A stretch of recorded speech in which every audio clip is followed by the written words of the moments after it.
It's about I got to say, it's the stupidest thing in sports. Whoa, he has trouble with the snap, and the ball is free. It's picked up by Michigan State. Jalen Watts Jackson, and he scores on the last play of the game. Ground ball, right side. Cabrera will cut it off. Galarraga covers. He's out. No, he's safe. Phoenix has the foul, and a pinnacle foul throws it down. DeBrincat gets it back to Goss. Barron across now. Kane. They score! Raymond! Bob got to the throw, and it's caught by St. Brown for a first down. This is BS Sports. And we are back. Oh my gosh, that is so loud. I know it's the national. Shut up. No, oh, that sounds bad. Just a little. This is unrelated at all. Can you? There we go, remote. Come on, buddy. There you go. All right.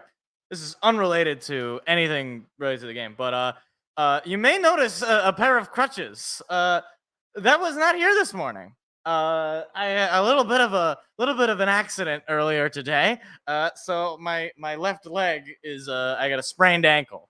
So it is incredibly painful to walk. So I'm just gonna be sitting here all day, or all stream.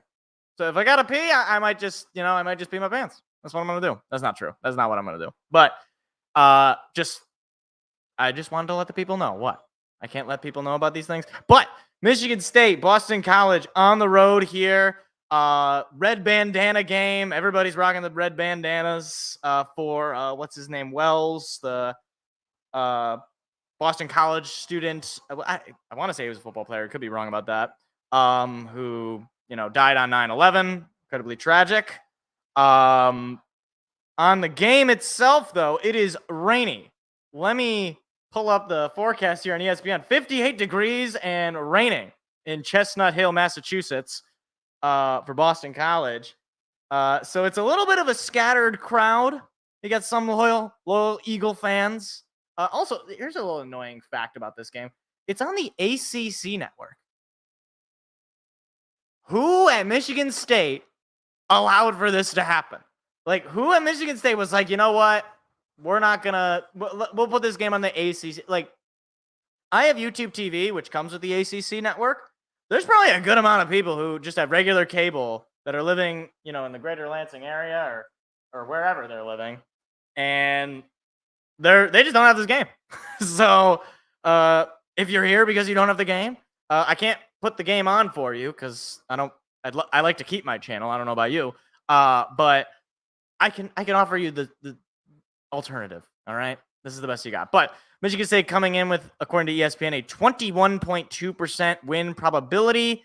They are also, 5-point underdogs, according to ESPN Bet, at least. So coming in as the underdog, Michigan State has been in this spot before on the road. They beat Maryland. Different environment now. Red bandana game, night game. Michigan State's last night game, they did not perform very well, at least on offense. But Armenian man lives in Florida. He's good. You have the ACC network then, Armenian. You just got it. You don't have to worry. You don't even have to worry. But I just don't understand how this game, why it's on the ACC network. I don't understand. I understand it on one end. I understand for Boston College. But what? I don't even usually these whenever it's on the conference network, usually it's when both teams are in the same conference or it's a smaller team, right? Like Michigan State played Florida Atlantic. That was on Big Ten Network because I don't think the All-American Conference doesn't have a network, right? They don't have a TV deal.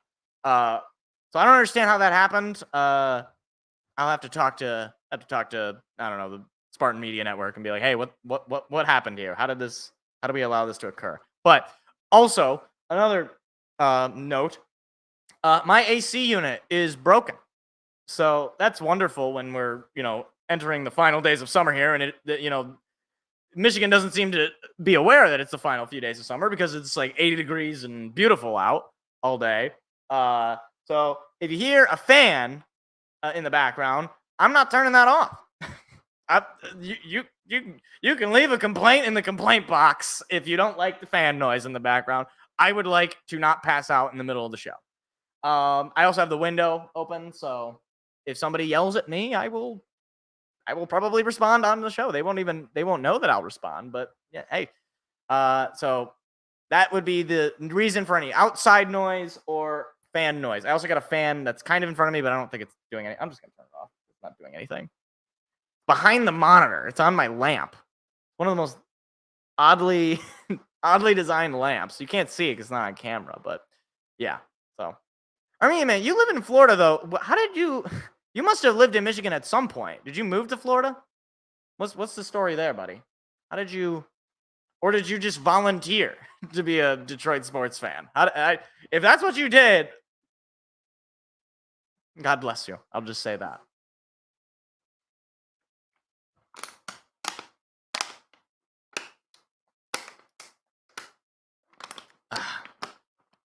You're born there. Gotcha. Okay. And then you moved, I assume, at some point. I don't know if you're in college. I don't even know. I'm assuming you already graduated college or whatever because you're Spartan. But maybe your parents went to Michigan State or something. But all I know about you is that you're Armenian. And I don't even really know that. That's just your title. That's just the way you've shown yourself to the world. What's the weather like down there, Armenian man? Is it raining there? It's raining in Boston, so I don't know. It might be raining everywhere. Maybe I think I just think that if you're in an ACC area, then it's just raining wherever. Like every ACC team, like it's raining in SMU, or it's raining at Stanford. Is that Tom Luganbill? Oh my gosh, we got Tom Luganbill doing the color. Tommy Lugs. I actually kind of like Tom Luganbill, so I'm not going to slander him, but I just did not expect to see him calling one of our games. I do also have to turn the volume up a little bit because the fan is loud. What are those Boston College jerseys? They look like they're written in marker. Is that intentional? Is that supposed to be something? Hold on. Like, anybody else who has the game on, what is the deal with the Boston College? Why do they look like they're written with marker? My dad's best man at his wedding went to Michigan State. My dad raised me a Spartan fan. Oh, okay. Fascinating. Well, welcome in. But okay, I need to comment on this uniform. They look. I don't know if there's a reason, if this is related to the red bandit. They look like they're written in marker. They look like something I made in 8th grade. Again, if this is offensive to the Wells game, I'm sorry. I'm just genuinely, I don't know why this is the case. Oh my God. Oh, okay. It's like there is a design. Oh, it's a bandana design. Oh, it looked like it was like colored in. Michigan State calls heads on the coin toss. And it's heads.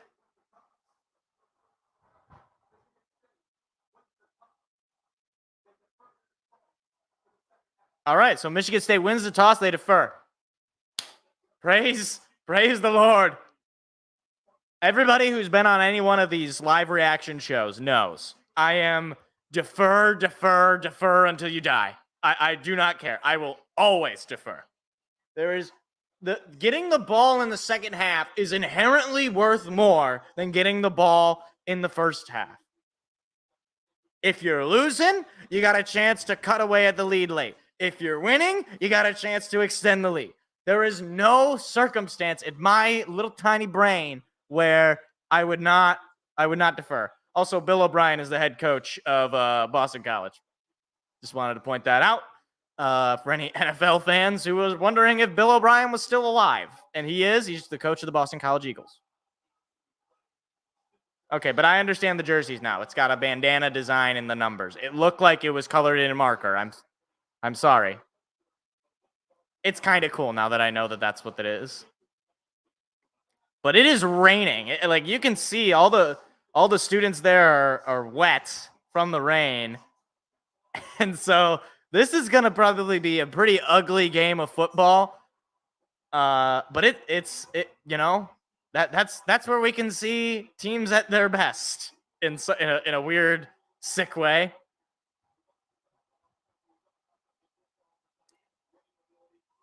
In unrelated news, you guys see the Tigers 10th inning win that game, extra innings. They were up 2 runs in the 9th, lost it, nearly lost the game, but then came back, won it in the 9th, or won it in the 10th. So now they got a chance to win that 3-game set in Baltimore tomorrow afternoon before the Lions play in Arizona. Tigers, man, they're going to make the playoffs. They're going to do it for real. I got to look at where they are in the standings, actually, before this game gets started. I don't know if the Twins lost or if they even played today. Okay, they're a half game out. So, which obviously, but the Twins did not. I don't know if they played. There's a kickoff from the Spartans. That goes to the end zone for a touchback. Let's see if the Twins are playing.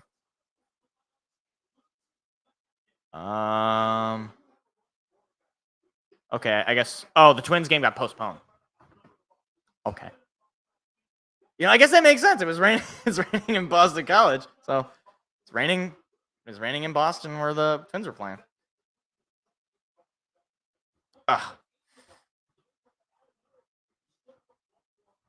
Also, I have. If you're wondering why I'm positioned this way, I have an ice pack on a little like I don't know, block, something that I got here. So, we gotta watch the Twins, dude. They're collapsing. Boston College hands it off. That run goes absolutely nowhere. Maybe a half a yard. Michigan State D line comes up with the stop. But the reason I'm citing the Twins game is because right now they're ahead of us in the wild card by half a game. So we need them to be losing. We were tied with them going into yesterday night, but the Tigers lost and the Twins won. So that was worst case scenario for that. But we won today. So we can still get back into it. It'll be 2nd and 9 for Boston College. See, I can't see who the quarterback is for Boston College. I'm going to have to look at ESPN here. There's the snap, little screen pass, and he is taken down at the line by Charles Brantley. Had the massive pick 6 last week, and early in this game makes a big play. That's nice to see. 1-on-1 makes the tackle. He's had a really good year so far. He's campaigning to be playing on Sundays. Just saying. So it'll be 3rd and 9. Is it 4 Wells? Is that the quarterback? 3rd and 9 for the Eagles. See if Michigan State come up with an early stop. Snap, pass coming. Pressure coming, and he's brought down and sacked. And Michigan State has forced a 3-and-out defensively. Was that Wingman? Hold on, I want to see what the name of the quarterback is for Boston College. Okay, thanks. Thanks, ESPN. Appreciate it. It'll eventually update. It did this last time. Was that Wingman? I don't know who that was, but Michigan State, 11 sacks. That's tied for 6th in FBS. So they have gotten to the quarterback at a pretty efficient rate this year. As a punt is booted short, and that ball is going to bounce for a favorable Spartan bounce. So the Michigan State is going to take over in Boston College territory. It is 4 Wells. 4 Wells is this guy's last name. Okay. Why do I always end up with the weird last names? 4 Wells. All right. Here comes the freshman, Aiden Childs. This is his first weather game, at least as a Spartan. But he's starting off with really solid field position. Had a nice game last week against Prairie View. Was taken out early, just due to the score. But I believe no Nick Marsh this game. I guess we'll see. I don't really see him on the field. Childs is under center. Isaiah Johnson moving in motion. They're going to hand it off to Carter. Carter cut into the outside, and Carter is forced out of bounds, but a pickup of about 5 or 6 on the run. Michigan State going to have to be heavy on the run, given the rain coming down. Trying to get to 4-0. Oh, Alante Brown out, Antonio Gates out, Jerron Glover, Nick Marsh. Jeez, who's playing wide receiver for Michigan State?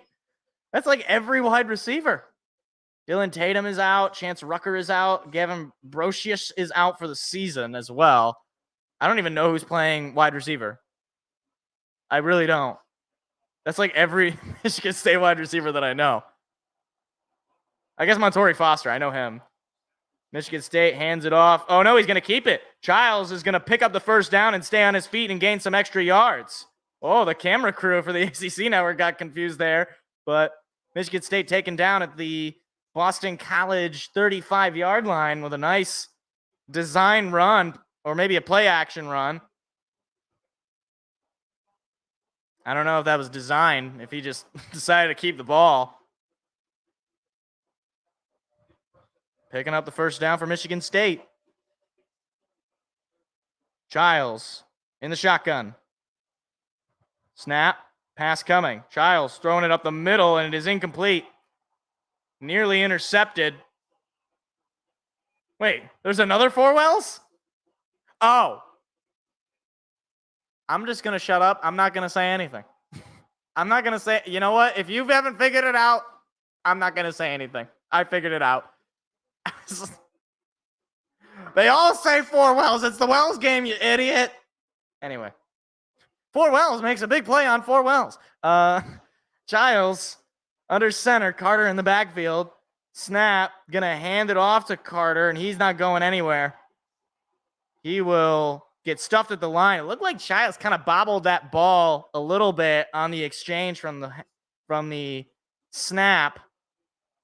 So the play was slow developing.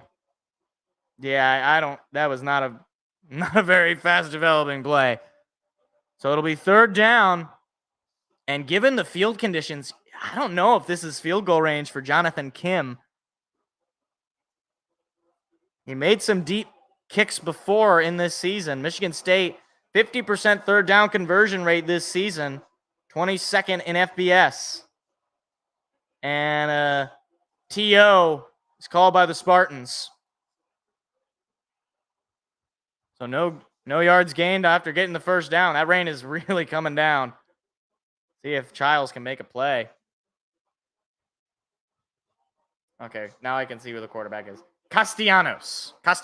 Okay, that should be easy. Castellanos. Just think of Nick Castellanos, former Tiger and current Philly. I forgot. I was going to say Red because he did play for the Reds, but not on the Reds anymore.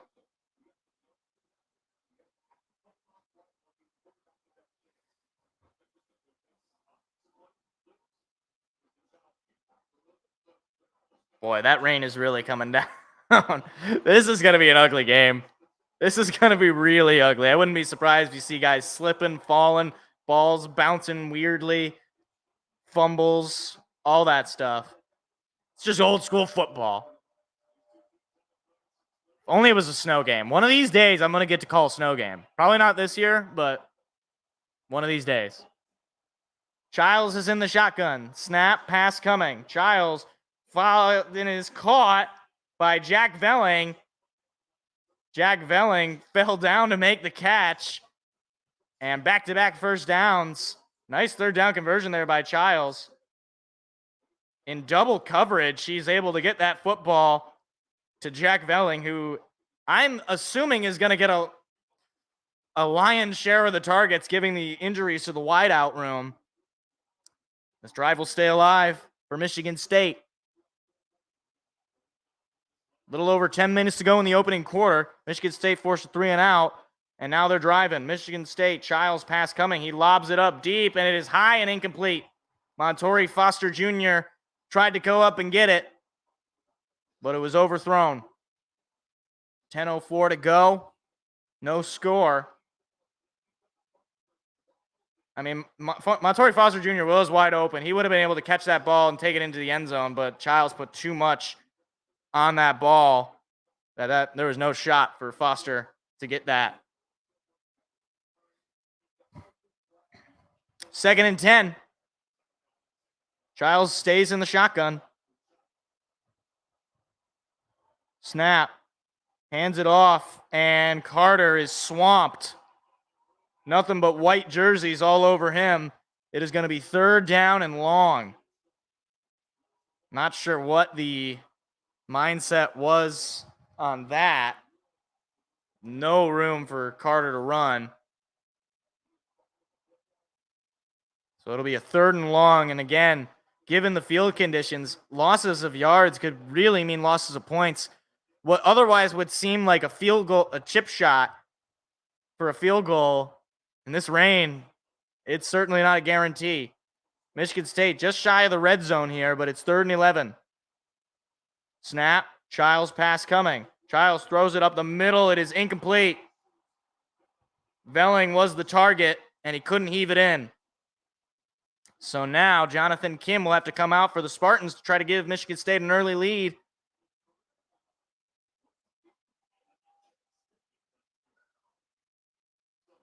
So this is not going to be easy. Very wet field. The ball is going to be wet. And obviously the rain coming down could certainly affect the trajectory of this football. It's going to be a 41-yard attempt for the lead. Snap, kick, and it's good. That's a perfect kick from Jonathan Kim. Michigan State takes a 3-0 lead. Well, they came up with something. Also, I just realized Michigan State's wearing their black jerseys. I couldn't even tell because it's like dark and rainy. All right. That wasn't a bad drive. I mean, it sucks he didn't score a touchdown there. But, you pick up a couple of 3rd down conversions, or at least one 3rd down conversion. Velling couldn't come up with that last one. I think he could have. It was just a little low, and he couldn't get to it. But at least he got points. And in a game like this, when it's rainy, when it's wet, points are worth a premium at this point. And if the defense can continue to hold Castellanos, the quarterback here, and just stop Boston College from moving down the field any amount of efficiency, this could be a low-scoring game, but it could be a Michigan State victory. Defense looked good in that opening series, at least.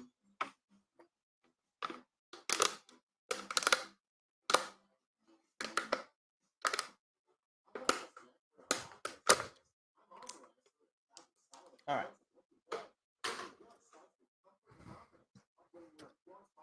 I also saw Michigan with a crazy comeback win for the Wolverines, beating USC. I did not think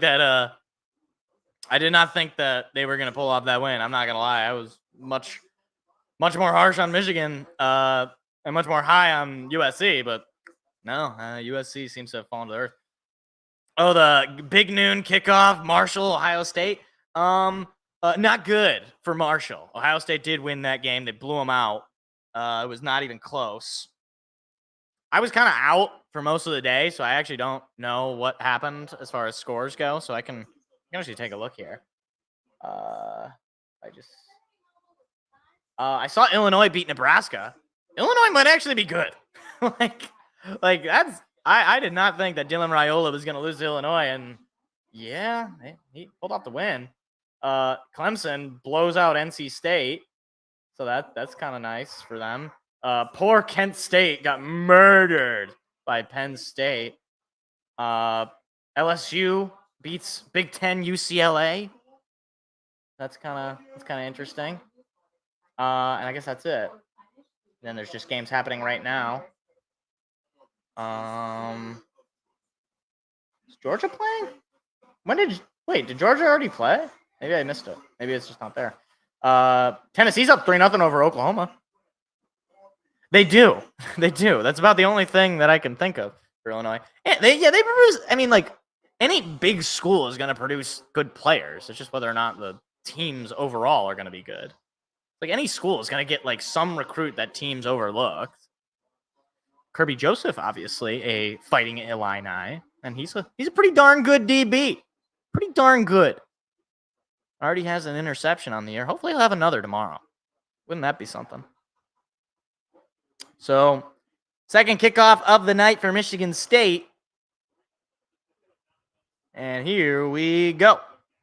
It's a line drive that will end up rolling out of bounds, and that'll be a flag on Michigan State. So, Boston College is going to start with good field position, and that is probably the weather having an effect. Devin Witherspoon, that's right. He also went to Illinois. Good find there. Forgot about Devin Witherspoon. Seattle Seahawk. Andre Cisco. Forgot about him as well. So Boston College going to start at the 35-yard line due to the kick out of bounds. It's the first flag of the day. Actually, Michigan State is not wearing their black uniforms. They're just wet. Okay. I'm sorry for spreading misinformation. I thought they were wearing their black uniforms. That's just dark because they're all wet. So in comes Castellanos, and the Boston College offense is 1st and 10 from their own 35. Best field position they've had all day. Here's the snap. Pass coming. Castellanos going to run it up the middle. Castellanos finds a lane, and he tries to leap, but he ends up out of bounds. But a flag comes in. Or Castellanos. It's not Castellanos. What? I just heard the announcer. I guess it's Castellanos. See what the flag is. Might be coming back. And it is going to be offensive holding. That'll bring the play back. I mean, to be fair, Childs was kind of hitting a couple of nice passes there, Armenian man. But he's probably got. I mean, he definitely got more incompletions than he does completions. But he was at. They were letting him throw the ball a little bit. And yeah, so that's going to be a hold. That'll bring this play back. It'll be 1st and 20. So Michigan State, big chance, or 1st and I guess 18. Snap. Castellanos is going to run it up the middle. Castellanos finds the lane, and he is taken down short of the sticks. But a nice pickup running the ball for Castellanos. If anybody comments on me pronounce, that's what the announcers were saying. This is the ACC. This is the Boston College Propaganda Network saying that. All right. I think it's Castellanos, but they're saying it's Castellanos. I've never heard of that, but anyway. 2nd and 7. Castellanos in the shotgun. He's got a man to his left. Moves a man in motion to go behind him. Here's the snap. Give it to the back, and he finds a nice lane and forcing his way out of bounds and into Spartan territory. And now Boston College moving with some efficiency. Couple of nice runs from the quarterback, then from the running back. See, you know the problem is because they all have the 4 wells. I don't know who any of these guys are. I don't know who any of their names are. Very difficult. They should be considering me when they're making these kinds of decisions. Castellanos in the shotgun. Snap. Gives it again. Looking for the hole and not a whole lot of room to run. But now into Michigan State territory. I guess they stopped him short at the 50. 2nd down and 8. Boston College basically just been running the ball the whole game. Only, I think, 1 or 2 passes.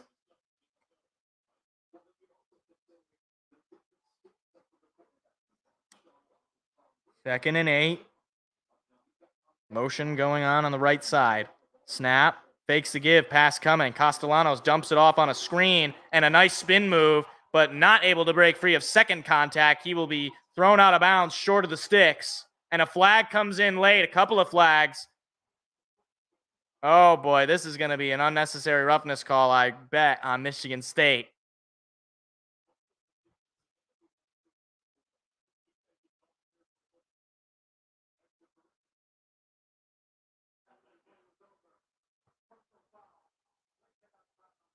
It's going to be a late hit out of bounds on Michigan State.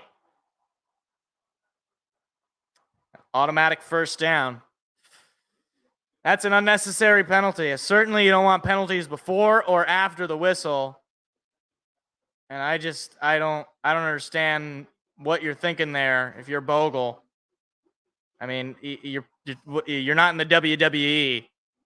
That kind of move is not going to fly. Certainly not when the guy's out of bounds. 1st and 10. There's the snap, another handoff, and cutting to the outside, and there he goes in open space, and he is taken down into the red zone for Boston College. They are moving down the field, running the ball with a lot of efficiency. They just said it was a first down. Did he pick up the first down on this run? Did he? I don't know if he did. They're saying it's first down. I don't know if the ACC network is... Okay, I guess it was a first down run. So it was 1st and 10 at the Michigan State 16-yard line. Snap, another handoff, trying to go up the middle and picking up some yardage. Michigan State kind of, the way they're tackling, guys are kind of falling forward.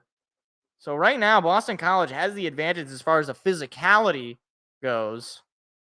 You're going to have to clean that up because you're giving up 1 or 2 extra yards in a game where yards and points are a premium with the rain coming down. 2nd and 7. Michigan State been pretty good against the run on the season, but so far in this drive, they have gotten ran all over. Castellanos hands it off, and again, the hole is found, but and that ball comes out, and Michigan State's got it. Oh my goodness. Talk about a turn of events. Matthews picks it up.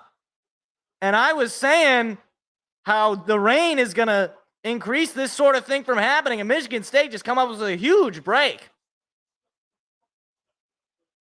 Ball just slings out, and Matthews, the third, was the only guy in the area. He dives on that football, and Michigan State comes up with a huge turnover. What a play by the defense. Wow. There you go. All right. Let's go, Sparty.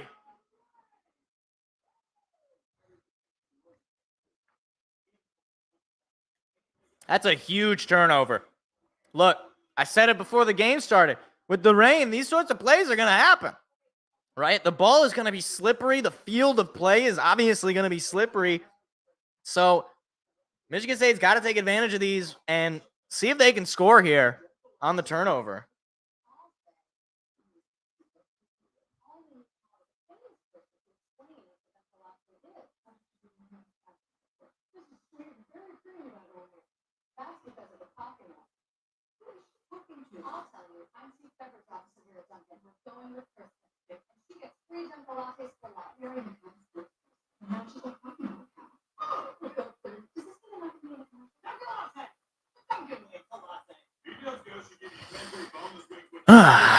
You know what else I realized? So this is unrelated to the game. It's more related to my ankle injury.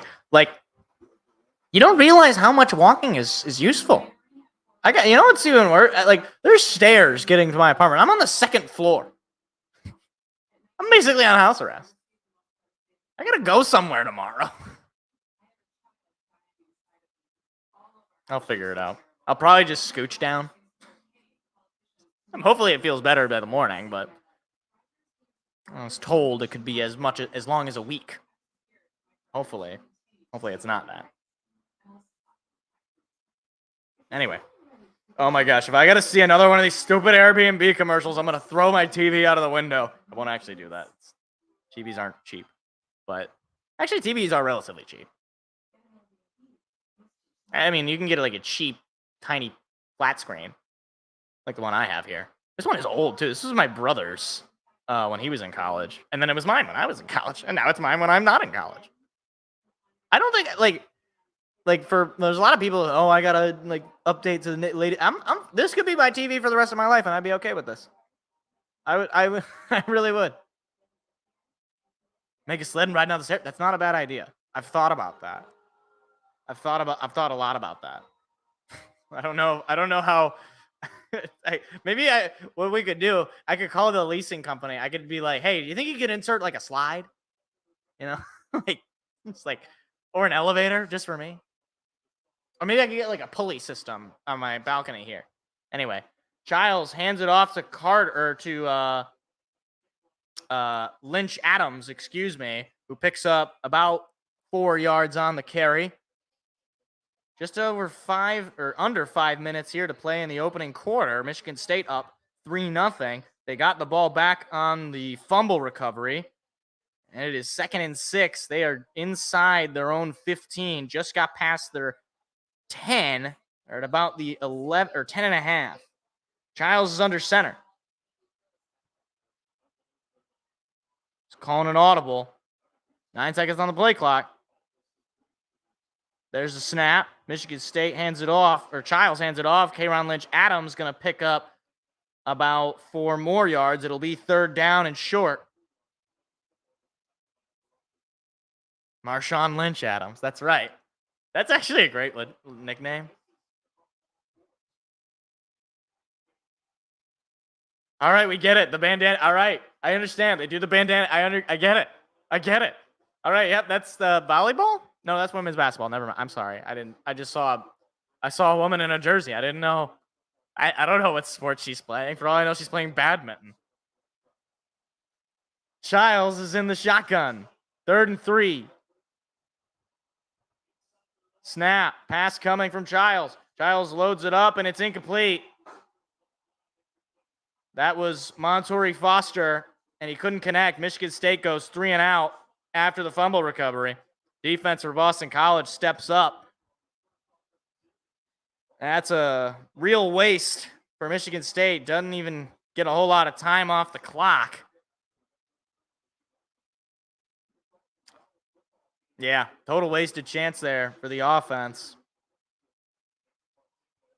Cameron Martinez will return for Boston College.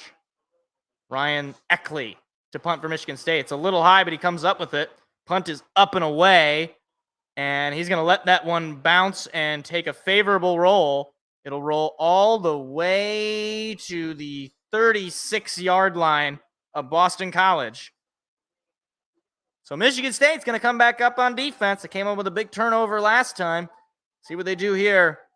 Up 3-0 as another commercial comes at.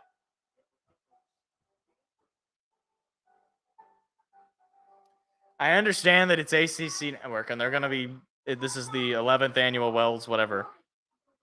They already got a sack earlier. So 1 sack on the night for Michigan State on Castellanos. Still, like, how is that his name? This is like Luis Robert.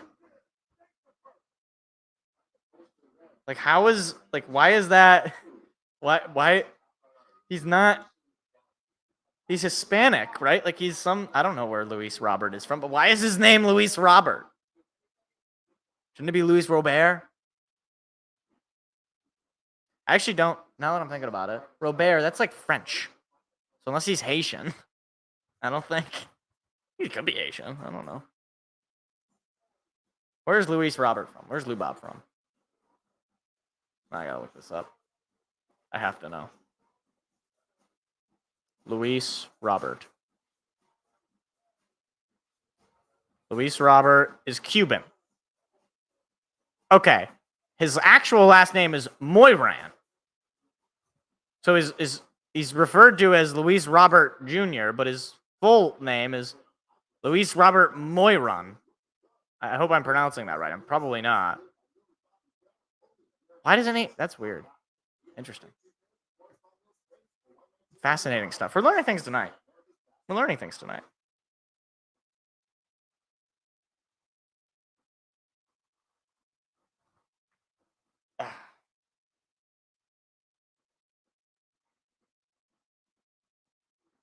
Oh, the WNBA Finals tip on October 10th. You guys got to watch that.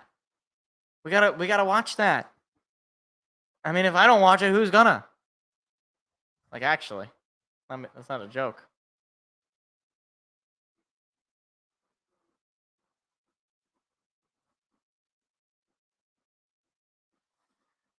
You know what I hate about the Airbnb commercial, Armenian, is like the music they have chosen for those commercials is quite possibly the worst selection of music maybe ever. It's always like some garbage rap song or like not like garbage, like modern rap. Like they have one with Biggie. That one's all right. Although I get tired of it because I've seen it like 100 times on watching a Tiger game. It's like, I guess Bally's is sponsored by Airbnb or something.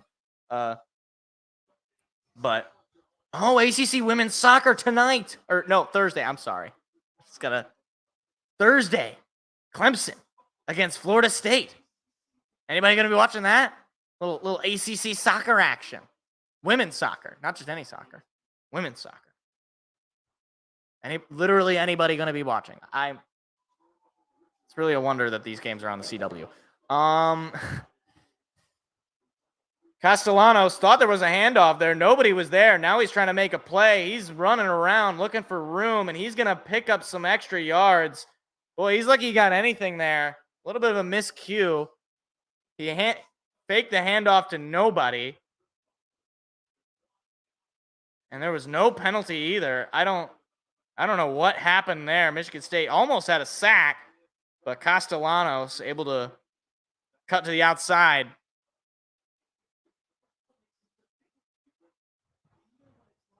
Thomas Castellanos.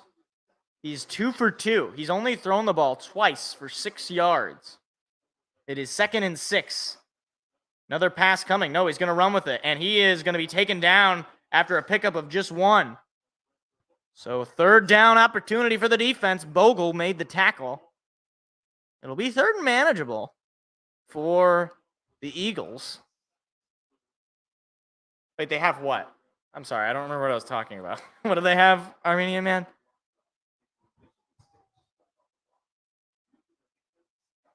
Chris Bogle, the senior out of Fort Lauderdale, Florida, 244 pounds of pure man. Yeah, right. I mean, it's raining. Obviously, they're going to try to run the football. The rain looks like it might have slowed down, at least from that camera. I can't really tell. Here's the snap. Pass coming from Castellanos. He throws it. Man's wide open and breaking a tackle and picking up the 1st down. Michigan State had him. Oh, women's soccer. Yes, apparently they do.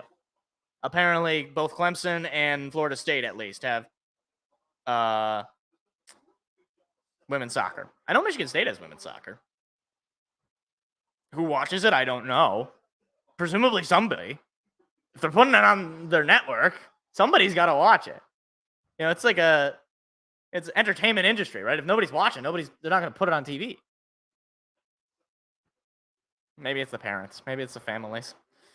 They're going to hand it off again, and there's a hole and a big gain for a 1st down. That was, apparently his name is Spencer. It's like running back, not Fort Wells.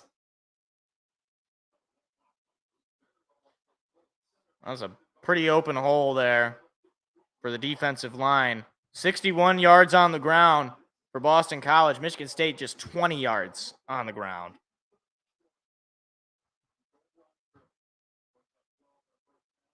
Interesting. And there's another handoff that goes for a pickup of about 5. I can't watch or play golf. I find in both instances it to be incredibly boring. I mean, I guess I wouldn't go out of my way. If it's on, I can follow it, but I have no real interest. I don't know who to root for. It's like I don't have favorites. It's kind of like WWE in a way, except there's no storyline. Well, I guess there's storylines, but there's no villains and heroes. Or yeah, there's no villains and heroes really. 2nd and 6. There's the handoff. Castellanos going to keep it. Thought about throwing it, but he's just going to run and pick up a yard. It'll be 3rd down again. Clock stopped. Or no, clock going to run. And that'll probably be the end of the 1st quarter. It'll be 3rd and 5 going into the 2nd quarter. Michigan State, of course, will get the football back in the 3rd. So that will do it for the opening quarter. So after 1, Michigan State holding on to a 3-0 lead. But Boston College moving down the field with some efficiency. Okay, looks like Wells was some athlete. I don't know. I don't know enough about Boston College. I'm sorry.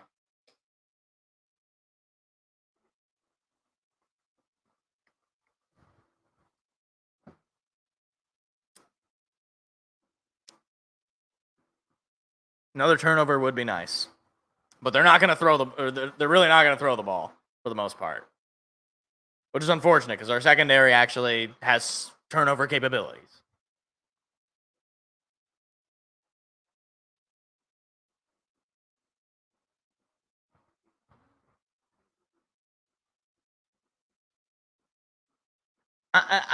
Maybe I'm crazy here. Any big upsets? We'll talk about that before I talk about if I'm crazy or not.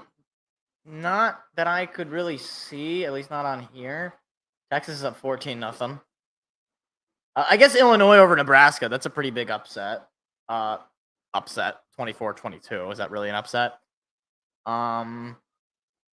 Notre Dame took it to Miami, Ohio, 28-3. Hold on. This doesn't even show Georgia. I know for a fact Georgia played or is playing. I guess it only shows a few. So let me just see. Oh, hold on. Schedule. This is where I want to see. I can see results. Let's say Utah beat Oklahoma State. That's not much of an. That's not an upset.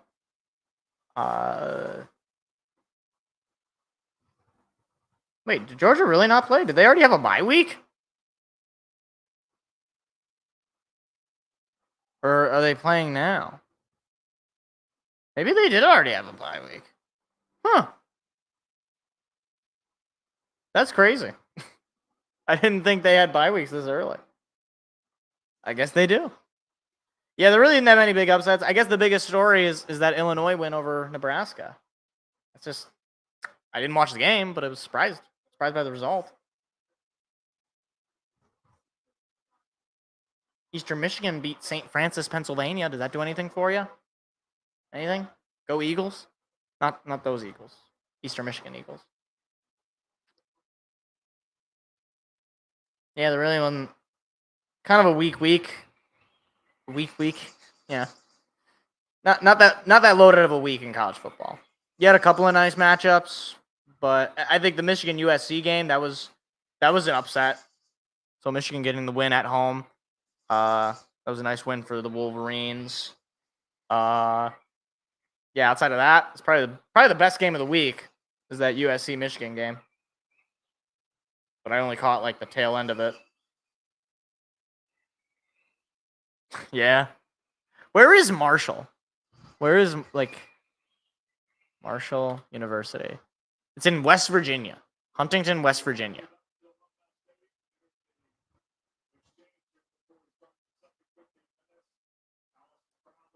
Oh, they got a nice portrait thing for Wells. Here's the snap and handing it off and chopped down at the line of scrimmage, basically. So it'll be 4th down. So it was 3rd down and short, and Michigan State came up with a stop. 4th and 4. And it looks like Boston College is going to go for it. Wow, this is quite the play call. Oh, hold on. We'll get to it because the game's back. 4th and 4. They might just be trying to get a jump here. Nope, they're going to run a play. Castellanos pass coming. Castellanos pass is caught, and he's going to pick up the first. Wow. He was wide open, the receiver, number 0. And a gutsy play call for Bill O'Brien and the Eagles pays off. I mean, he was totally open. It's a really nice play design and took a couple of Spartans to take him down as well. Not great tackling initially there from Charles Brantley. Kind of ran into a wall.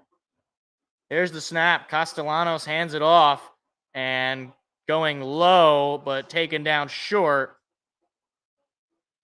Will be a pickup of, depending on where they mark him, pickup of at least 6, I'd say. Yeah, 2nd and 4.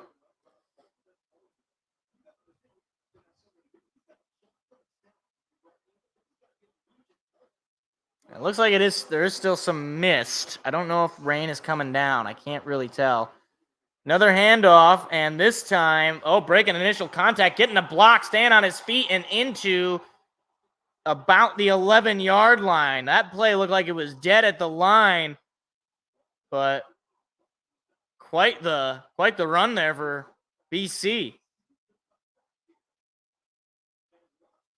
I mean, he ran into his own guy and breaks a tackle, and Brantley was blocked there by Castellanos, or somebody was blocked by Castellanos. Quite the effort. Trayshawn Ward is like apparently the running back. So it'll be first down and another cut to the outside, and he is gone. Touchdown, Boston College. They have been running all over Michigan State. Turbo Richard. His name is Turbo. 11 yards into the end zone. Eagles on top.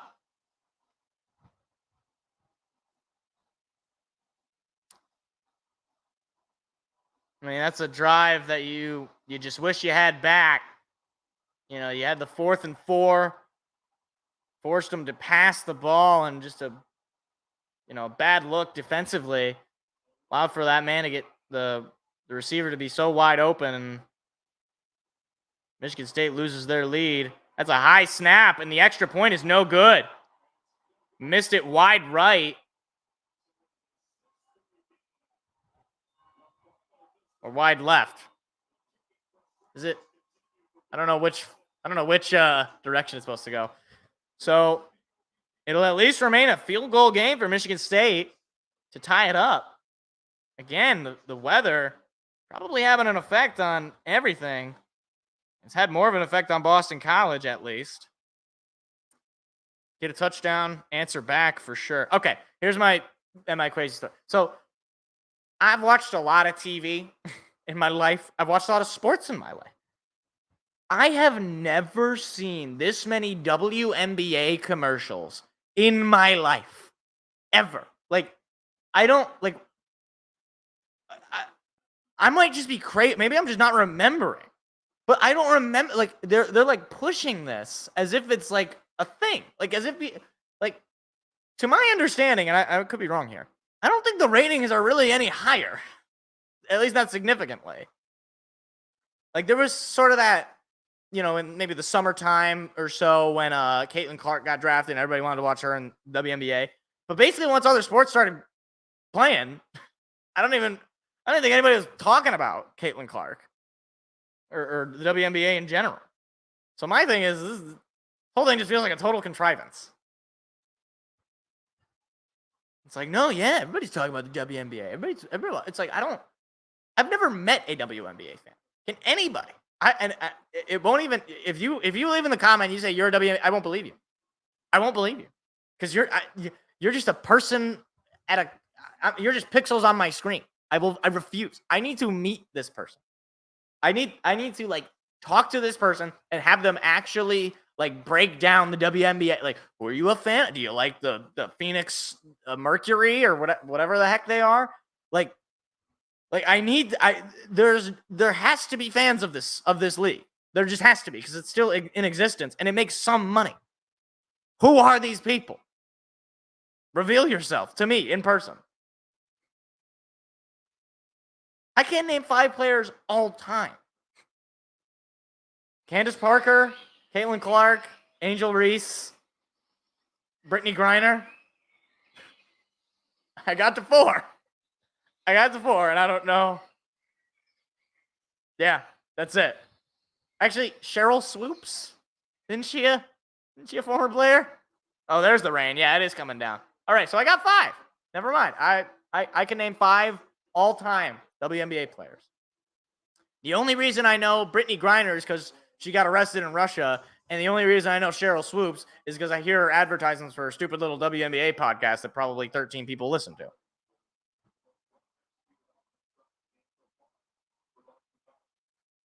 So I know 2 of them basically for non-basketball reasons. And I also basically only know Caitlin Clark and Angel Reese because of college women's basketball. As Michigan State takes a knee on their first kickoff, their first kickoff reception.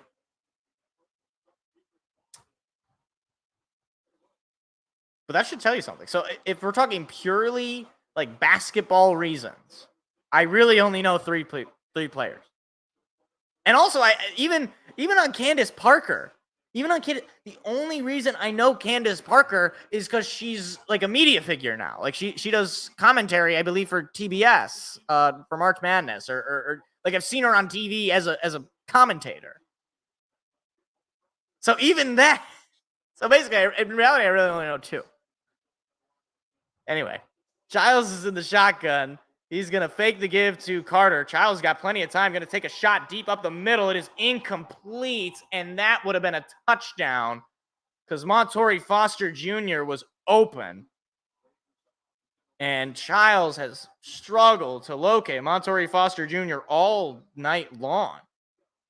That would have been an easy touchdown. I mean, he just cuts to the inside. The DB falls to the ground. He catches that football. Nobody is catching Montorie Foster Jr. So that is a missed opportunity offensively for Childs. He is 1 for 6 for 13 yards. Childs taking another deep shot. Does he have a man this time? No, he does not. And is there a flag? Because that ball was overthrown to Foster Jr., and there will be no flag. He was calling for it. I mean, it was an overthrown ball, but he was tackled coming down. I understand the calling for the flag, but that ball was out of reach. Michigan State 1 for 3 on third down. Childs does not look good overall. Just one completion on the night in this rainy game. Childs in the shotgun again.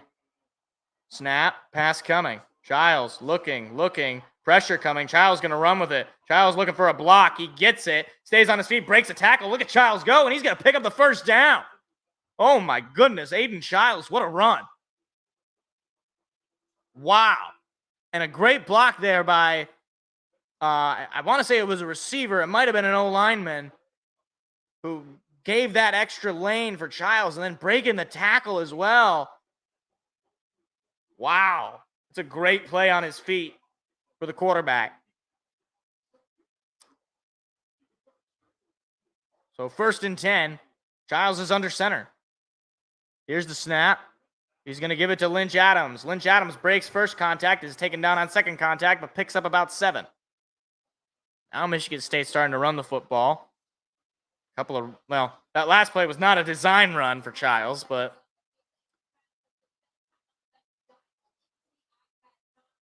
Childs is in the shotgun. Here's a snap.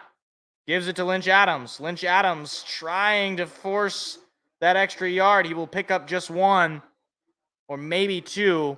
It'll be 3rd down.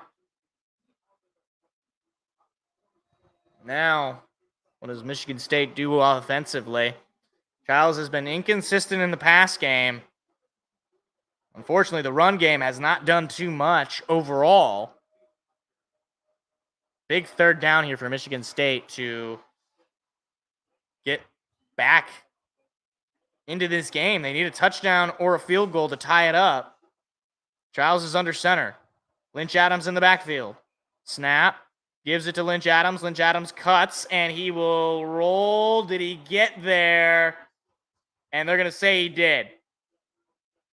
Just able to pick up the yards. Does K'Ron Lynch Adams. He is so hard to tackle. He's been a really good piece of this offense for Michigan State. Really solid running back. Are they singing that one song that they do at the Penn State games? I don't know the name of the song. That song. I think they were. Play action. Childs throws it to a wide open Jack Velling, who breaks initial contact and picks up the first down. Another catch there and first down for Jack Velling. He's the lone reception holder for Michigan State. Little play action. And that was a really nice move from Jack Velling. Almost like he's Marshawn. Almost. He's not, but he's almost.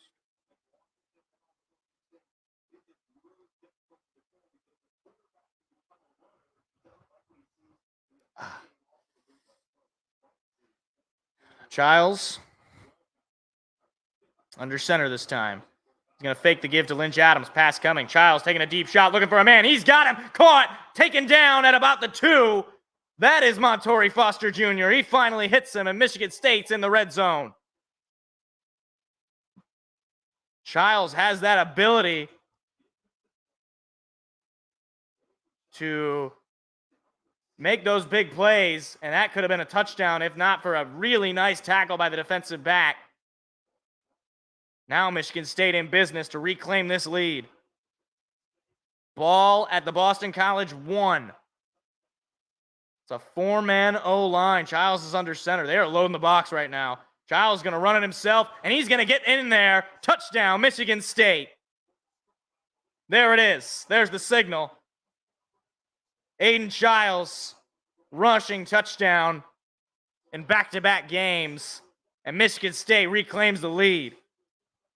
Now the offense is starting to click. It's going to be a big night. If Michigan State wants to win this game, it's got to be a big night for Montorie Foster Jr. and Jack Velling. Montorie Foster Jr. finally gets his first catch. Childs is hyped up on the sideline, dapping up his guys. And it is a 9-6 Spartan lead with 8:10 to go in the half. MSU song, let's get it going. Where is it? Hold on. I have it here. Where is it? Actually, where is it? Hold on. Hold, please. Hold, please. Where is it? I know it's here. I've played it. Where is it? Am I losing my mind? Oh, there it is. I thought it was higher up. There it is.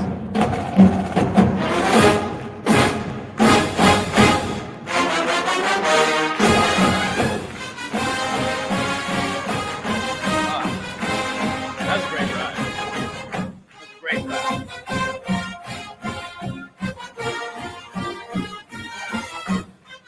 Oh, I like lower back. I had my leg basically like extended.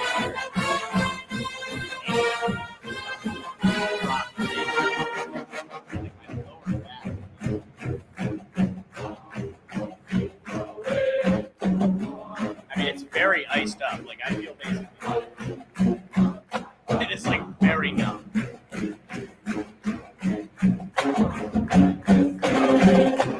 I'm gonna sleep. This is terrible. I'm sleeping on my right side.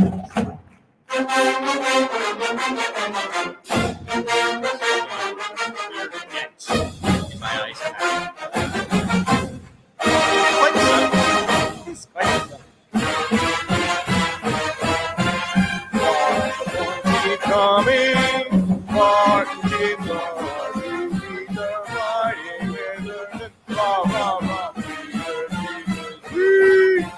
We're gonna win this game. Wait, my team, fight. Victory for MSU. Boston College still with a 60.2% win probability, according to ESPN, despite the lead for Michigan State. 10-6. That missed extra point, obviously going to be a factor in this game. Ooh, look, Dolphin. Oh, they're gone.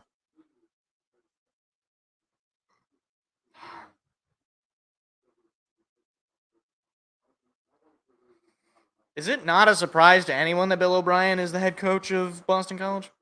I mean, I know he failed in the pros, but he was an Alabama guy, right? He was a Nick Saban protege, I believe is the word they use. I'm going to actually move my foot because it's... Oh, okay, I feel a little pain there. We're going to go ahead and just put you right back on the ice pack. My ankle right now is, like, totally numb. I have just been...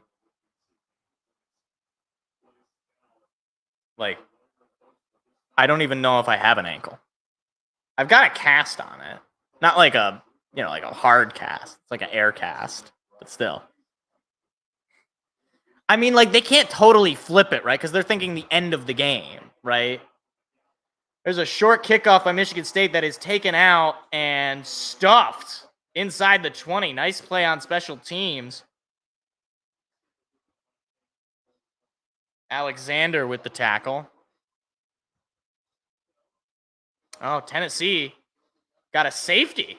They're up 12-3 over Oklahoma. Tennessee, playoff sleeper. Nico Aliumulubadubadu is their quarterback. Nico Bibbidi-Bobbidi-Boo. Nico Bibbidi-Bobbidi-Boo. Hickory Dickory Dock. Castellanos hands it off and stuffed for a pickup of just about one. Thompson made the tackle, or one of the players to make the tackle. Honestly. I mean, it's clearly not having the intended effect, so I wouldn't be surprised if they change it by the end of this year. I mean, like next year they just go back to the old kickoff rule. I don't see why they changed it to begin with. And I don't like act like I'm just being, fair weather or like, riding the wave. I was saying this when they announced this. This was a stupid idea. But hey, what do I know? I just watched the games. 2nd and 9. Castellanos fakes the give, pass coming. Castellanos has got plenty of time. He's going to throw it, and it is incomplete. Knocked out of the hands as Charles Brantley got in there and made a hit. It'll be 3rd and 9. Big opportunity for this Spartan defense to get a quick 3 and out and get the ball back here. I mean, he had it, but again, it's slippery, and that contact from Charles Brantley was all it needed.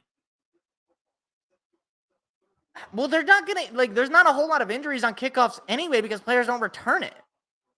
So, now, look, maybe that's the reason, but I need to see the evidence that this actually would help that.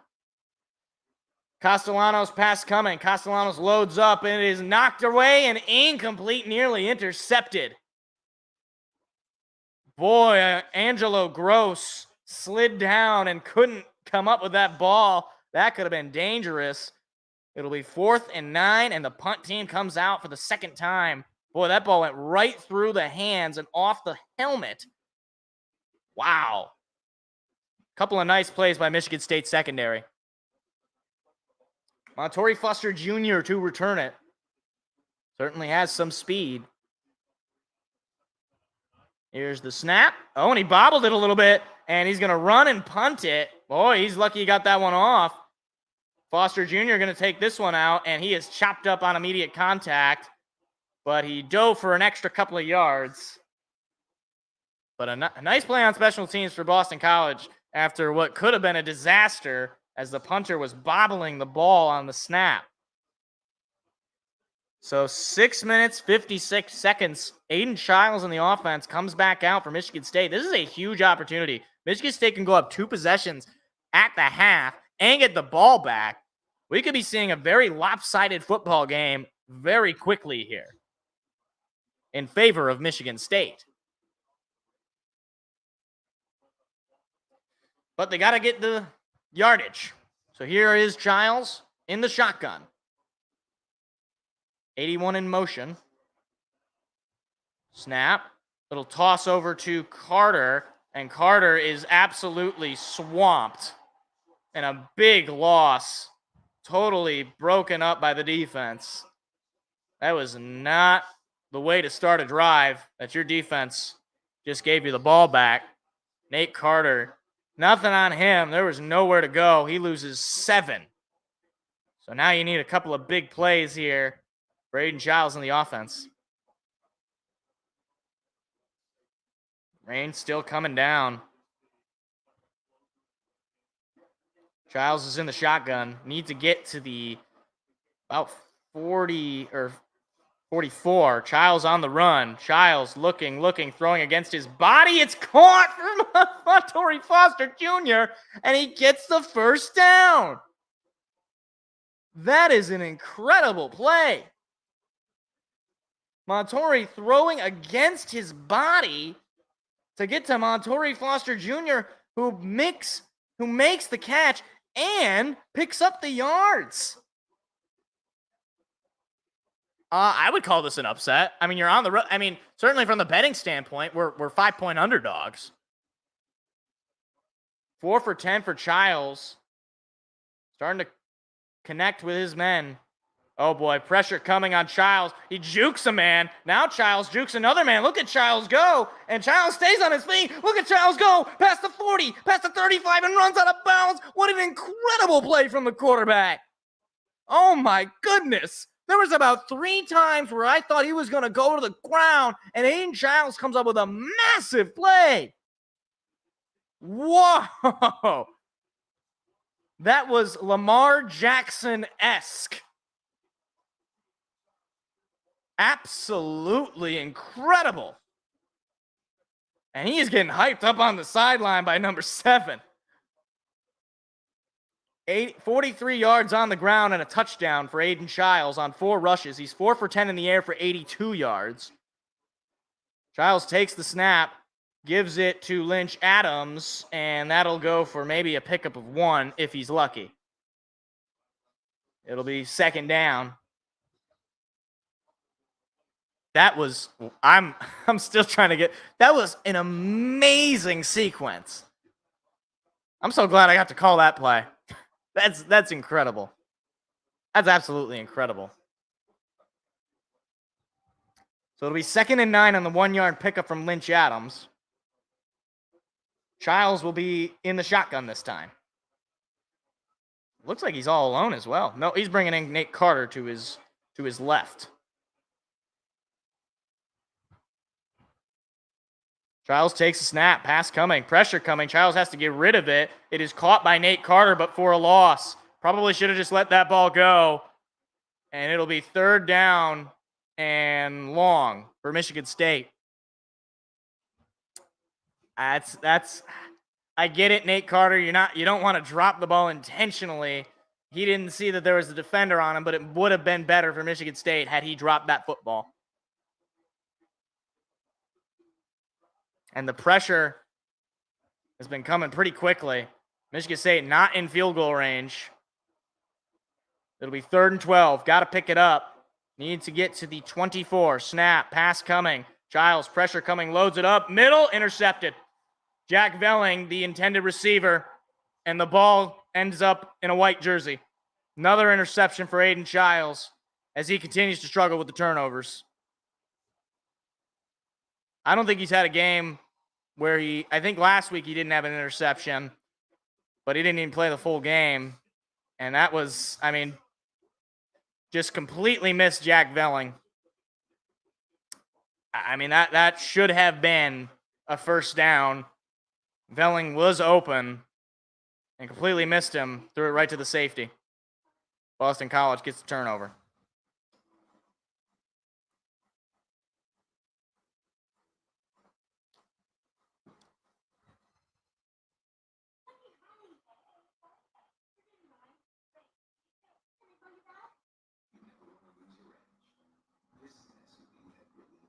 Yeah, that sucked.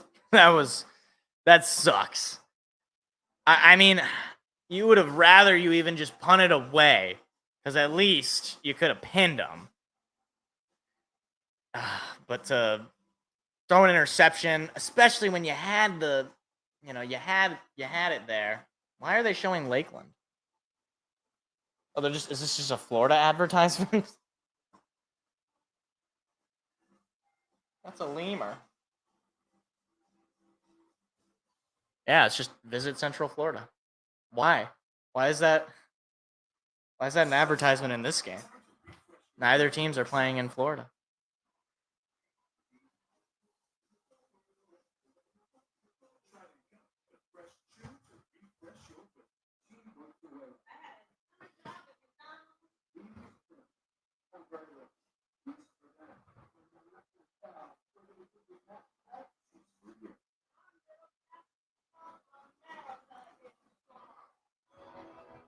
Oh, it's the Red Bull ad where the Bond guy doesn't.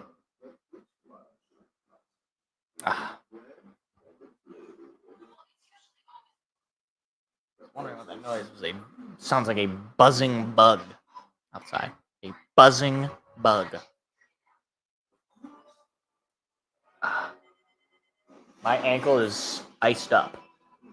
At least the bottom of the ankle, like the back.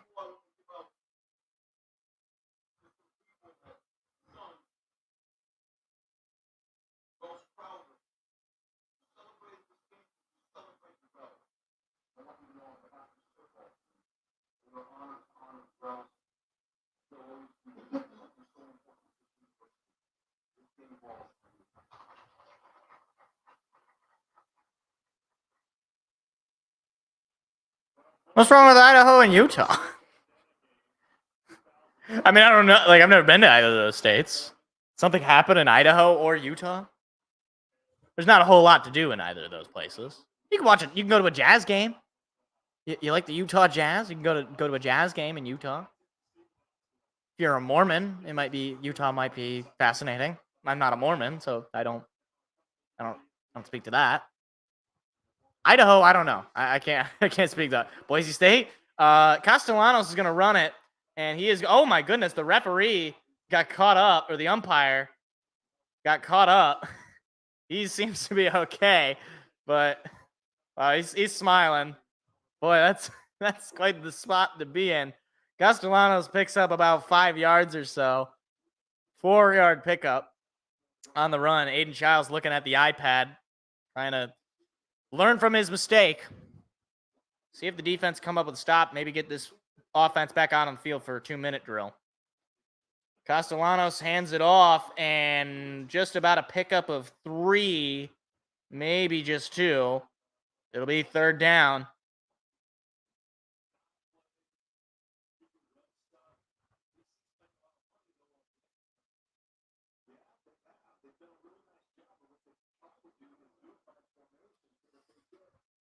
So it'll be 3rd and 4. Big opportunity for this defense. If they can come up with the stop. The 2-minute warning is coming up. We'll see if Boston College runs a play here.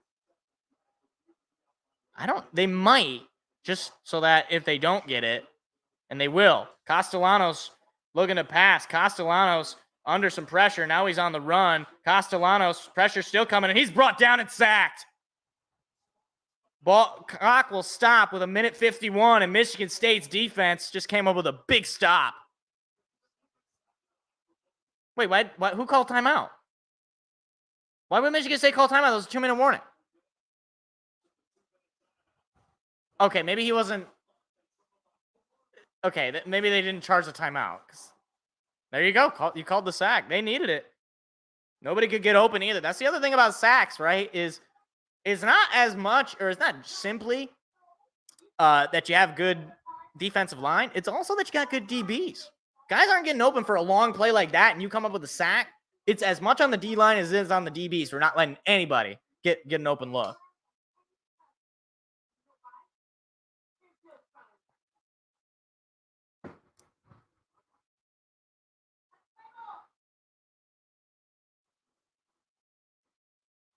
So now you got 2-minute drills. See if Childs can march down the field, extend this lead, at least in some way, right? Field goal you'll take because 2-minute drills. Touchdown ideally. Michigan State will get the ball back in the 3rd quarter again, in case you missed it. Oh my gosh.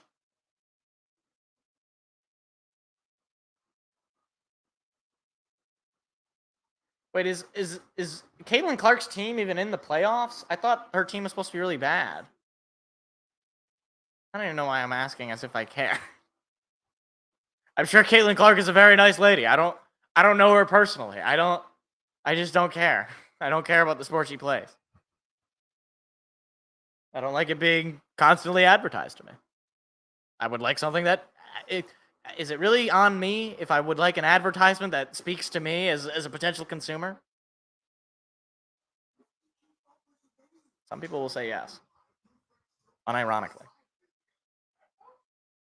That's a go.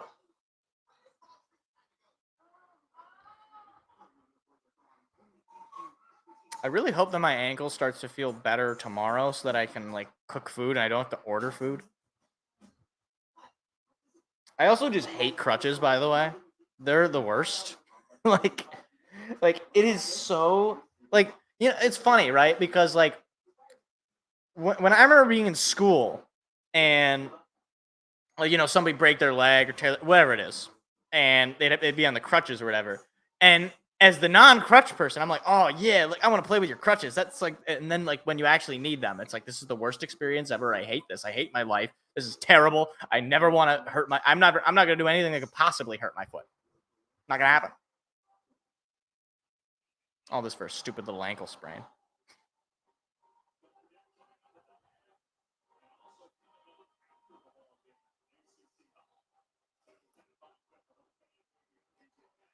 It would be nice to get a win on the ACC network. Whoa, he's got the double umbrella. That's awesome. I actually love that for him. Here's the snap, and there is the punt, and he really booted this one, but it's going to roll favorably into Spartan territory. He did not get a whole lot on that, so Michigan State's going to have decent but not great field position with a minute 43 and a couple of TOs. Boston College still has all three. This is a huge opportunity for Michigan State. After squandering the last opportunity, you can go up by 2 possessions going into the half and then get the football back to potentially make it 3 in the third quarter. Could be huge. Carter is in the backfield as Childs is under center. Snap. Fakes the give. Pass coming. Pressure coming. Childs dodges the defender. Childs on the run. Lobs it up and throws it out of bounds. Gets rid of it. Boy, that pressure from Boston College has been coming quick. Childs has not had a whole lot of time to make the plays. Foster didn't score a touchdown. Childs scored the touchdown. Foster just got him to the 1.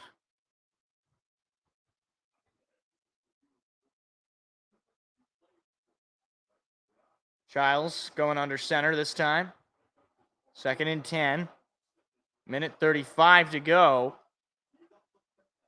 Last thing you want to do as well is give Boston College the ball back here. They're going to hand it off to Lynch Adams. That is Carter who picks up the first down. And I don't know who's going to call TO here, if it'll be Boston College or Michigan State, but the clock has stopped briefly for the first down. It'll continue to roll. Nobody's going to call TO. Childs takes a snap, pass coming. Childs now has some time. He throws it up the middle. It is caught this time by Isaiah Johnson. Had a touchdown last week against Prairie View A&M. It'll be another first down. Michigan State, back-to-back first down plays. Clock stops briefly for the first down. Now it'll roll. Exiting the huddle now is Michigan State.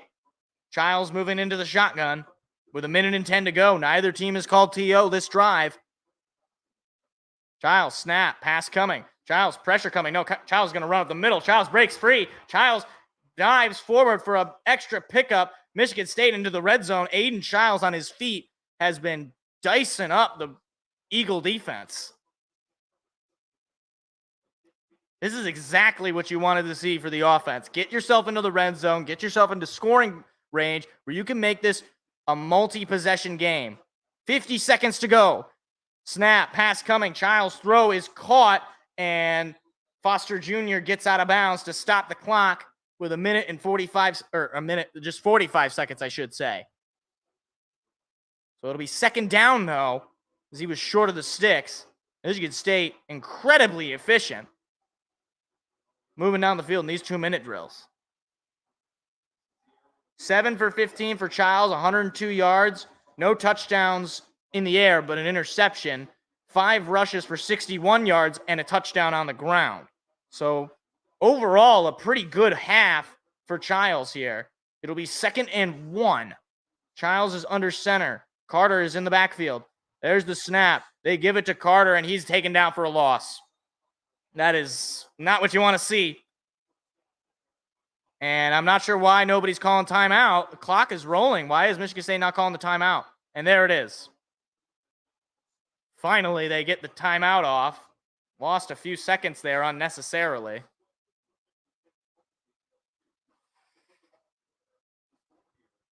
Ugh.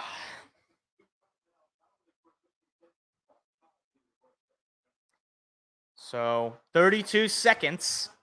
Ball inside the 10, I want to say. It is 3rd and 3.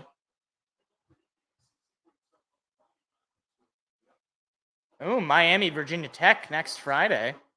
That could be kind of a... No, probably not. Virginia Tech's not that good, but Miami. I got Miami potentially winning the ACC. It's not 2nd and goal. It's 3rd and 3. So they still have an extra chance to pick up a few set of downs with 1 timeout left. So for Michigan State, you don't want to go for the end zone here. You just want to pick up these extra set of downs. So we'll see if they can get it. Don't need to go for the end zone. Childs is under center. Moves as Montori Foster. Childs now going to pass it. Childs under pressure, gets rid of it. Incomplete, out of bounds. And now it'll be 4th and 3. And the special teams unit's going to come out. Well, you don't get the touchdown here, but you at least potentially give yourself a shot to make this a 2-possession game. It'll be a 26-yard attempt for Jonathan Kim. He made a 41-yarder earlier, but going the opposite direction. See if he can knock this one through. Snap, kick, and it's good. Jonathan Kim goes 2 for 2, and it's 13-6 Michigan State with 20 seconds to go at the half. 8 plays for 51 yards, minute and 23 down the field. Look, I would have wanted a touchdown, but yeah, that's true. It's still a touchdown game. That's actually a good point. I did not realize the math on that. So it's still a 1-possession game. But you extend your lead and you force them to get the touchdown, which so far Michigan State has done an excellent job defensively at stopping them from even getting down the field.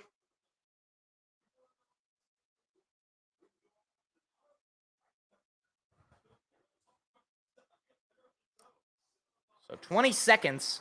Boston College does still have all 3 timeouts, so they might be able to get a couple of plays here. So the defense can't, get cute. Michigan State will get the ball back to start the 3rd quarter.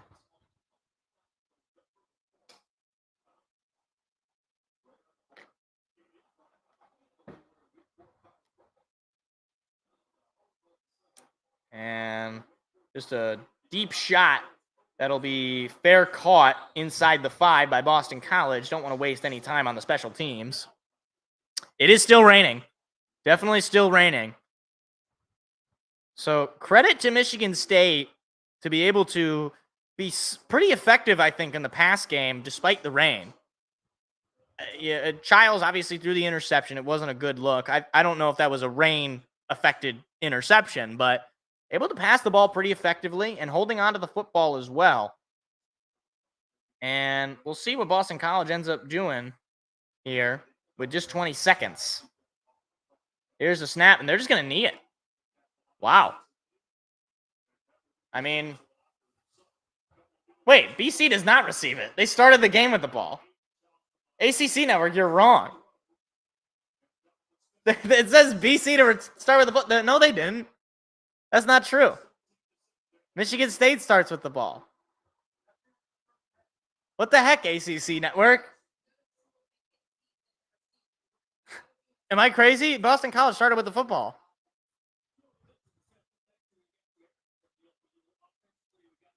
But going into the second half, Michigan State, a 58.5% chance to win the game, according to ESPN.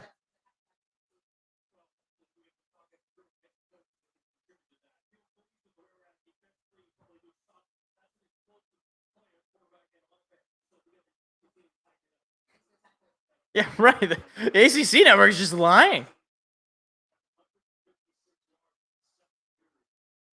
Unless they're just going to get the ball to start both halves.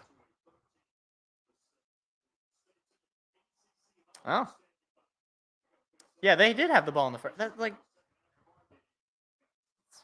I don't know what kind of drugs they're doing. 13-6 in the half. Yeah, you'll definitely take that. 7-point lead at the half. Aiden Childs, 163 yards in the air. Or 163 total yards, not 163 yards in the air. I was going to say, that seems like a lot.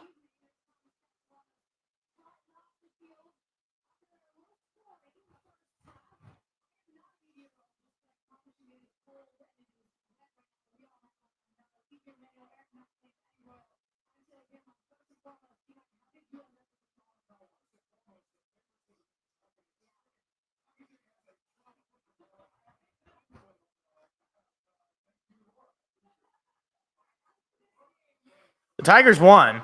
I talked about that earlier. They won. So they're a half game out of the wild card because the Twins game got postponed. the Royals got blown out too. So now, look, the Royals have lost 6 games in a row. Like, all of a sudden, the Royals actually are potentially the next team to beat because the Tigers obviously sweep the Royals. So that you're definitely feeling good about that. But if the Royals continue down this downward spiral, suddenly they might become the team to beat. And I think we would have the tiebreaker on them. I could be wrong on that. I don't actually know how we did on the season series. But the sweep certainly would help that. But yeah. Oh man, 101-yard kickoff return for Baylor over Colorado. You just hate to see it. You just hate to see it. Also, these poor guys on the ACC network, they don't have a desk. They're just out on the field with umbrellas.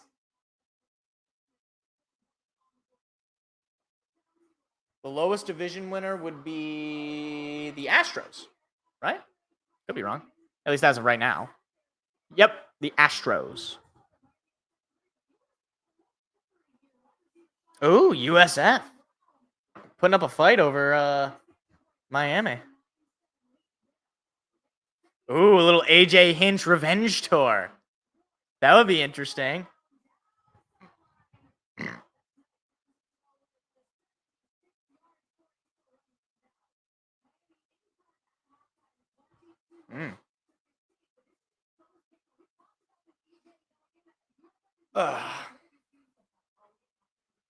Also, MSU Detroit fan, I don't know if you've been in here or if you were just lurking in the chat. I sprained my ankle. That's why I have those crutches in the back. And also why, if I look like I'm positioned kind of strangely, it's because I have my left leg up and I got an ice pack on a little stand here where my ankle is securely there. I hope they don't.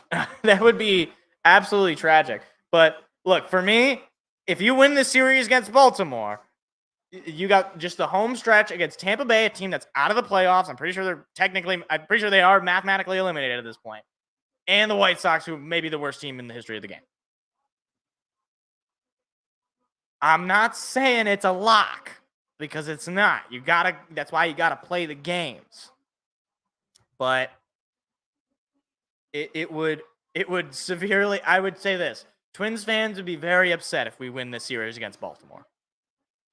Boy, that rain is really coming down.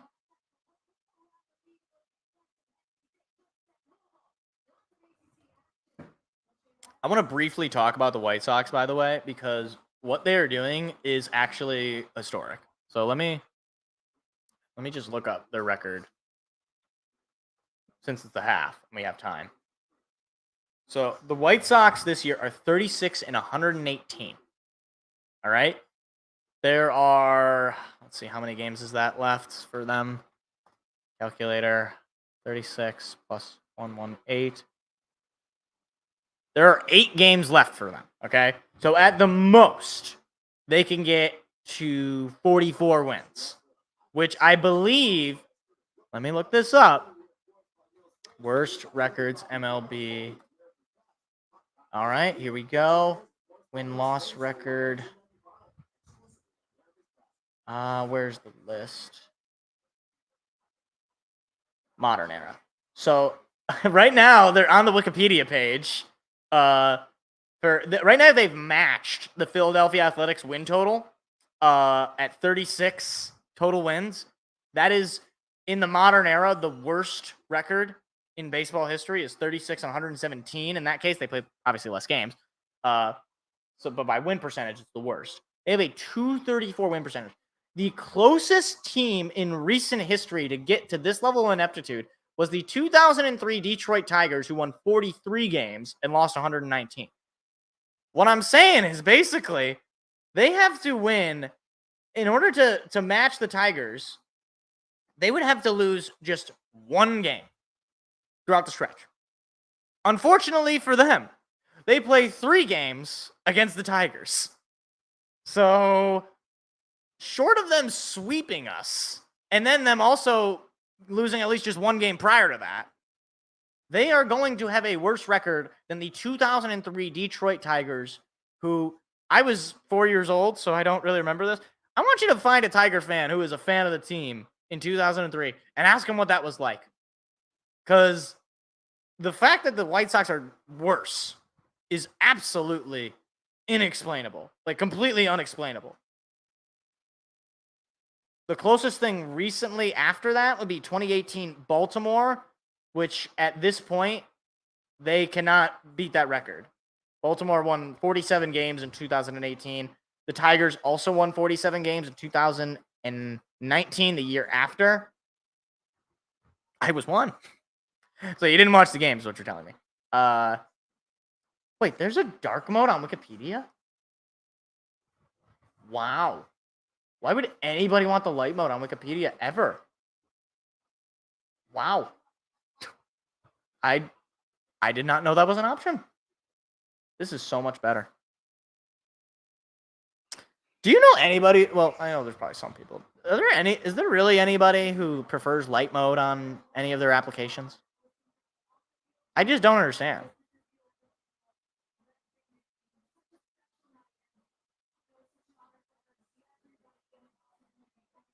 I just don't get it. But it would be kind of funny if they don't win another game and they actually do match if they don't win another game, they have 8 games left. Let me finish this thought and then I'll tell you. MSU Detroit fan. So they got 8 games left. If they don't win another game, they will actually have the worst record in the history of baseball in the modern era.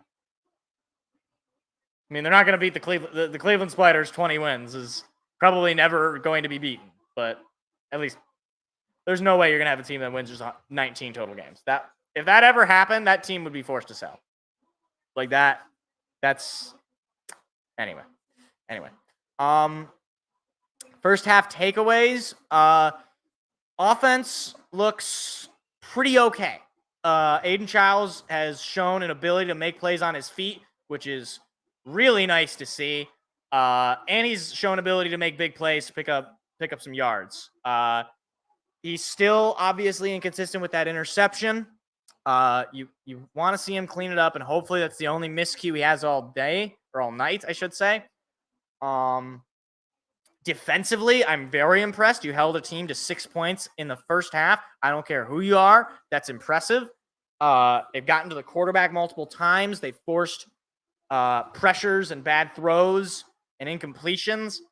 Really, really, really impressed by the defense. And hopefully they can keep this up. If the defense can keep Boston College locked down, Michigan State's going to win the game. It doesn't matter how ugly the offense ends up looking. If the defense can just suffocate them to where they do not get into the red zone, they do not have a chance to score a touchdown, then there's going to be nothing. There's going to be nothing for them, which goes without saying. Oh, yeah, you definitely want to set the momentum here. Get a touchdown early. Go up 2 possessions. Go up 2 touchdown possessions at that. Boston College is going to be in desperation mode. They're going to start having to throw the ball. And Castellanos really has not shown much of an ability to throw the ball all game. I mean, just looking at the numbers here, he's 4 for 6 for 20 yards. He can't throw. Guy can't throw.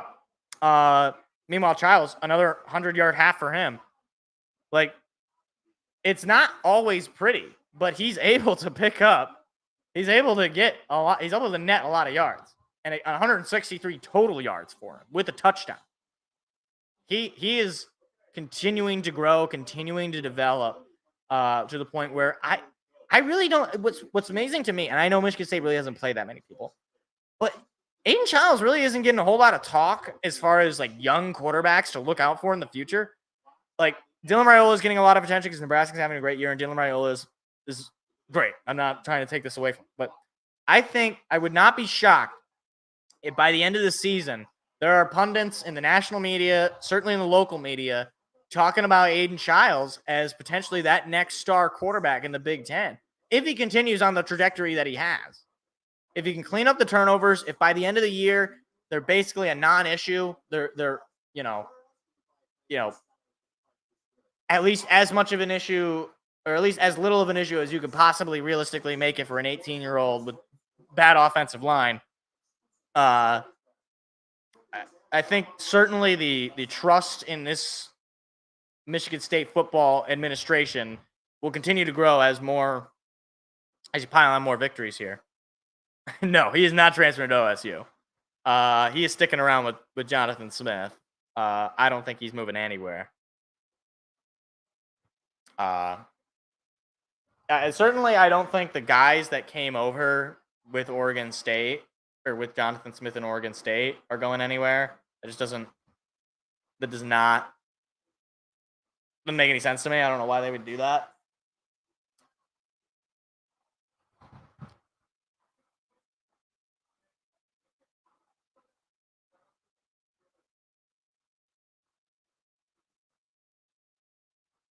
You know what's crazy? I really didn't have dinner today because I was driving most of the day. And then, well, I wasn't driving. I was in a car. But we drove out. The only real meal I had was a cheeseburger. It's stuff on it. It wasn't just that.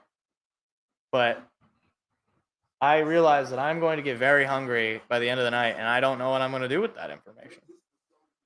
Especially seeing as I'm in no position physically to cook something, because I don't think I can cook with crutches. That doesn't seem like a good idea. That seems like a very quick way to get third-degree burns. Is it third degree? What's the degree if there's no fire? What's that degree? It's just like a hot surface.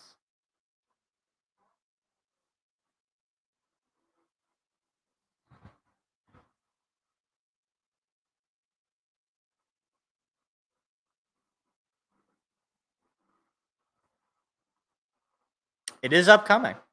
Tomorrow. Lions Cards. That game is going to be stressful. I already know. It's going to be stressful. I mean, it's the NFL, so every game for me is stressful, seemingly. But I don't want it to be stressful, but I just have a bad feeling about it being stressful. I still pick the Lions to win, but I also always pick the Lions to win, so.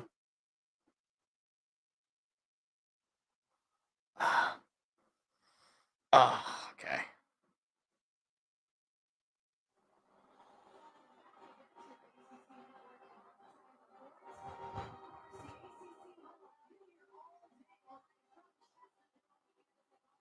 Trying to see if I recognize any of these names. There's Matt Ryan, as far as the numbers. Luke Kuechly, okay. I don't know. I didn't recognize the other ones. Yeah, I don't know. The problem is, I mean, like, he's mobile, sure. And that's gonna probably result in the offense staying on the field a lot for Arizona. The question is, how good is Aiden Hutchinson? And I think he's really good.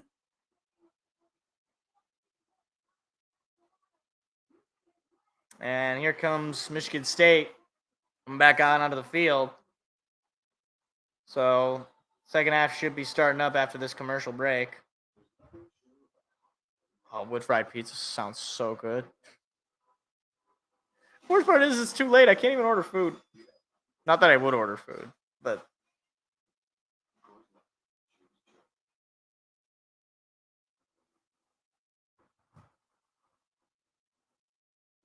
yeah. I guess I'm just gonna have to, like, after the show, I'll probably just eat a bunch of chips. Go to bed. It's gonna be my life.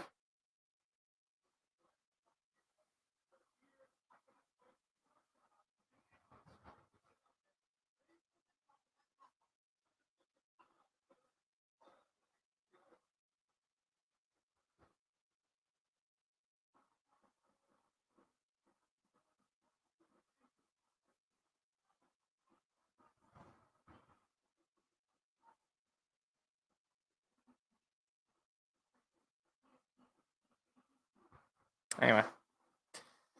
Oh my gosh. You know, the thing about being on ACC Network is there is very little actual commercials and just the YouTube TV sponsored commercials. So it's just like the ACC Network advertising itself, basically. Because nobody wants to actually because nobody's watching on the ACC Network. At least on the Big Ten Network, they get actual advertisements.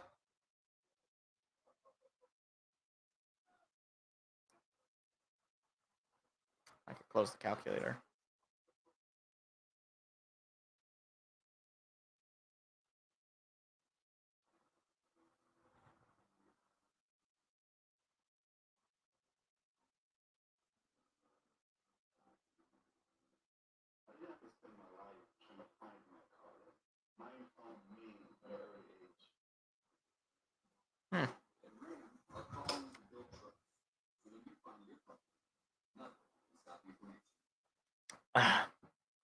Yeah, 58.5.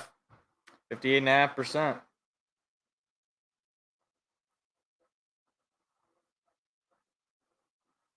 This is also unrelated as far as the WNBA goes, but like, why is the ball like colorful? Well, it's not colorful. Why is it white?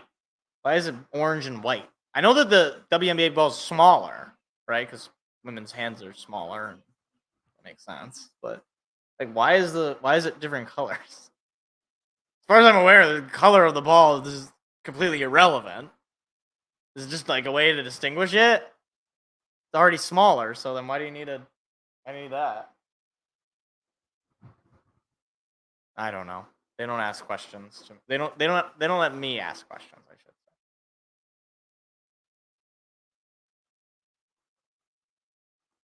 What is the fly that just flew right in front of me?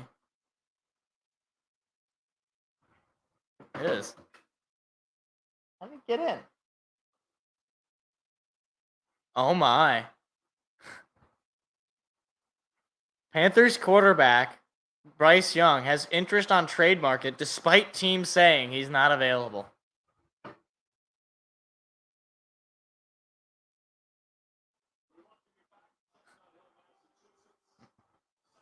I'm more so just interested what teams are willing to trade for him because he sucks. Like, he's like Jamarcus Russell 2.0, except at least he's trying.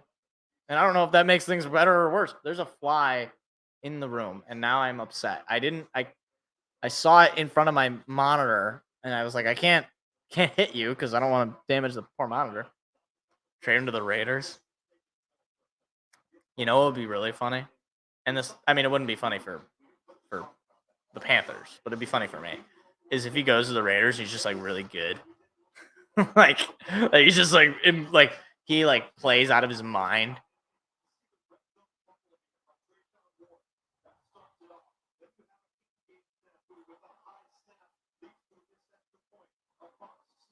Bill O'Brien is angry. He should be traded to, the Argonauts if he's going to be traded anywhere. Like, I just want to, what would you give up for Bryce Young? Like a 5th round pick? Like, he's over 2 seasons, obviously hadn't been 2 full seasons. He has been the worst quarterback in football. Like, you can say he has upside, but like, he's been so bad. Like, even if you put him on the Chiefs or whatever, on a good offensive system, like, I have no evidence to believe he'd be anything other than an average quarterback. He just looks completely lost. Okay, so they're wrong. They keep saying BC to receive the second out. BC is kicking the ball off. Oh my gosh, they refuse. They can't give it to Michigan State. Anyway, Michigan State going to take this one out from their own end zone and lost the ball, and it's picked up by Boston College. Are you kidding me? He tried to run it out of the end zone, and it was hit out of his hands, and it'll be 1st and goal for the Eagles. Unbelievable. That was K'Ron Lynch-Adams on the return, and just a perfectly located tackle. I don't even know why he thought about taking that ball out, but if you're going to take it out, you can't turn it over. That's the 2nd turnover of the night for the Spartans. Castellanos hands it off, and taking just about a couple of yards there, it'll be 2nd and goal. So much for starting with the football. That is, I mean, like, that's about as brutal a turnover as you can get.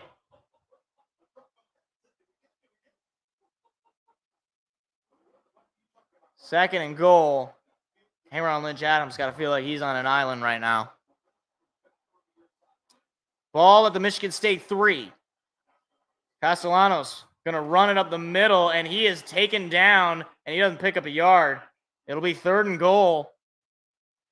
You wonder if Boston College is going to go for it, given just the situation. You need a stop here on the defensive side. You're lucky you got that 3 at the half to make it at least where they got to get a touchdown and an extra point just to tie it up. So now again, at the 3, defense needs to come up with a big stop. Castellanos in the shotgun. Snap, fakes the give, pass coming. Castellanos under pressure, going to try to run it. Castellanos running out of room. Castellanos breaks a tackle. Castellanos not going to break the next one. He is sacked. Turner gets to him, and a big loss of yards. And what a massive stop for the defense. And pushing them back to potentially make this field goal all that much more difficult. Wow. Great stuff for the defense. Great stuff. So it'll be 4th and goal for a 34-yard field goal attempt. They have already missed an extra point today in this side of the ball, on this side of the field as well. See if they can make it a 4-point game. And a whistle is blown, and a flag is on the field. It's going to be a delay of game. And that's an extra 5 yards back. What started as what seemed to be an easy drive for points is now going to be a 39-yard field goal attempt in the rain for a kicker who's already missed an extra point. This could be Michigan State coming up with some of the most voodoo luck if they can come away with 0 points on this drive. 39 yards. Snap, kick, and it's good. Able to nail it. So Boston College able to get some points off the turnover, but Michigan State holds on to the lead.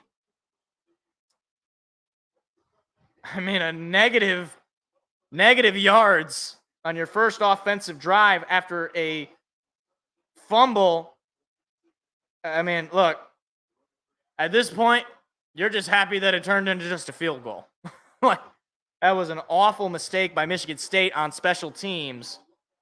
And for it to just come up with just 3 and holding on to a 4-point lead, just erase that from your memory and get the offense back on the field and just get those points back at least. Hopefully you could score a touchdown.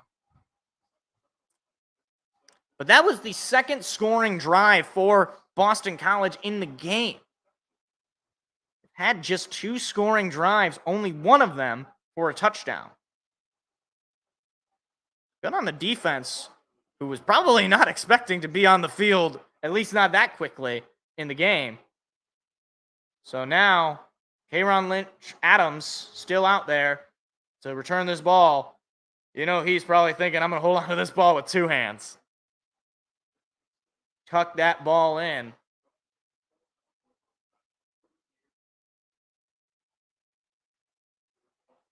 Michigan State has not been 4-0. They just said since 2021 or 2020. 2021, the K9 year. That ball will go to the end zone for a touchback, so no shot at a fumble for the special teams unit. Man, I really was hoping they would miss that field goal. They got a delay of game bonus. I was like, oh man, it's going to be even longer. And it didn't matter.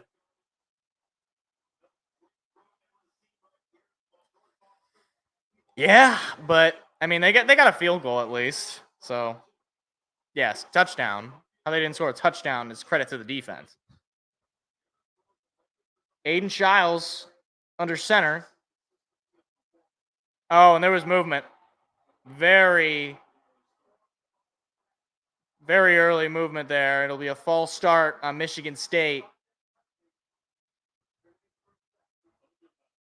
So, not exactly the start you want to see in the third quarter. A fumble and then a false start. Michigan State hadn't even had the football. So they will start at the 20. Need to get to the 35 for a first down. Snap, pass coming. Childs throws it, and it is intercepted. Intercepted by Boston College. And this has been a nightmare of a start for Michigan State. Just two real plays, and both of them turnovers. That's the second interception of the night for Aiden Childs. On the first throw, he delivers in the third quarter. Target was Jack Velling again. I mean, these guys were former teammates at Oregon State, and it didn't seem to matter, or it doesn't seem to matter. So Boston College is going to get the ball back again with good field position. Try to take a lead.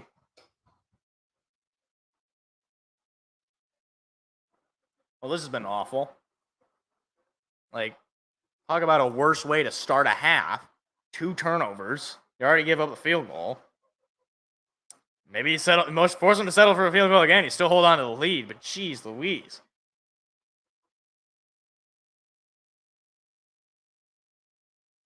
Less than ideal.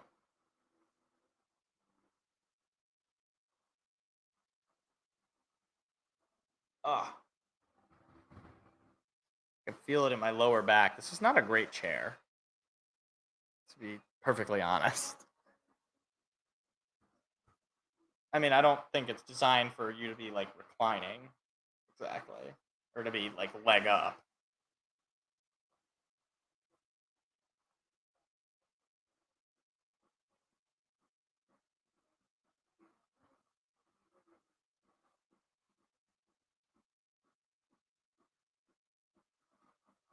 Who are these, like, women rappers that are singing this WNBA song?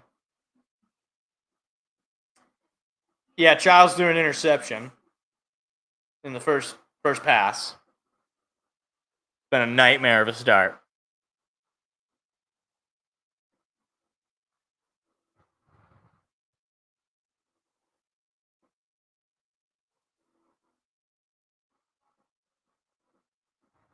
Lay Banks and Saweetie, I believe was the name there. I think that's what I caught. Anybody familiar with either of these ladies' work? Anybody? Anybody at all?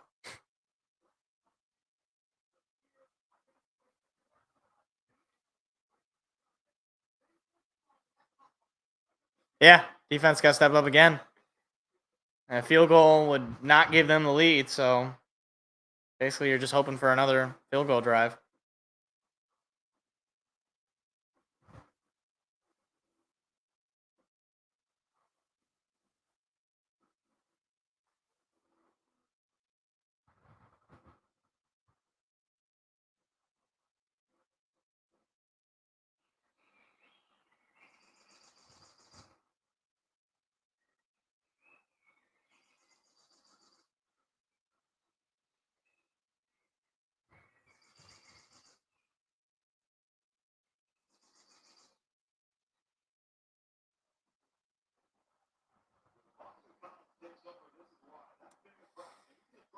Oh,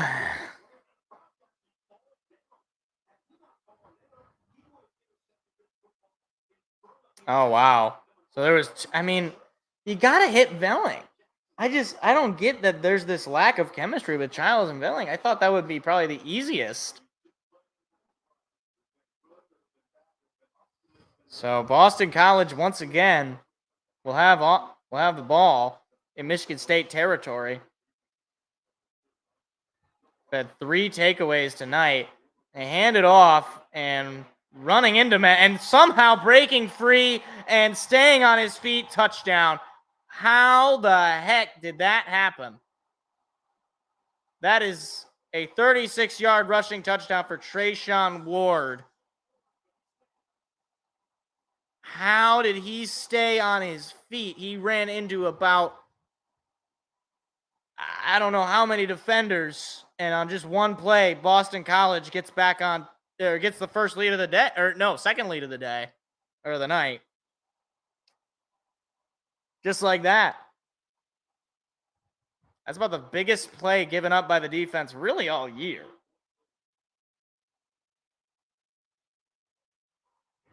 And a chance to make it a 3-point lead with the extra point.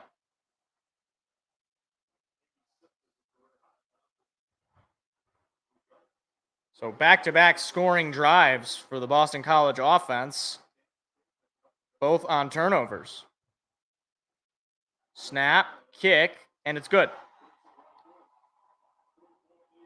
16-13, Boston College. They're ringing that bell. Now the crowd is back into it. I mean, he's running into guys, and 43 hits his own defender, Spencer. I don't know what happened. There's a complete miscue by Michigan State defensively that play was able to turn into a touchdown. Complete miscue.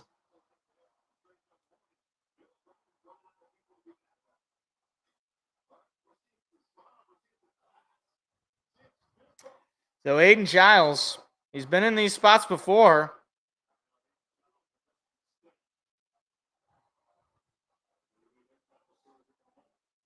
Down in the third quarter on the road. Unfortunately, the offense hasn't done anything. I mean, you had just one play of offense, and it was an interception. Then a nightmare second half. That's for sure. After a really solid first half.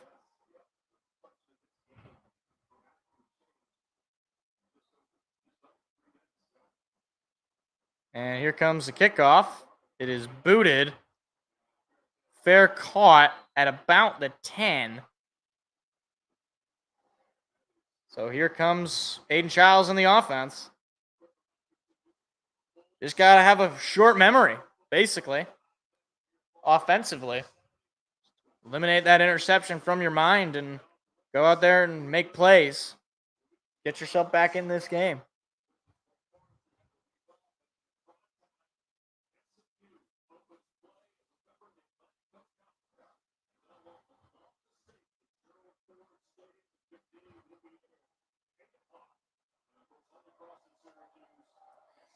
Giles is under center.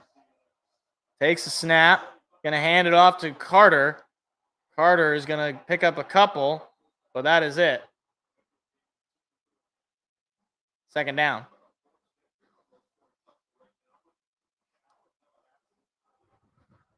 Both Nate Carter and Lynch Adams really haven't done too much in the run game. It's pretty much been Aiden Giles as the lead, as the main rusher today.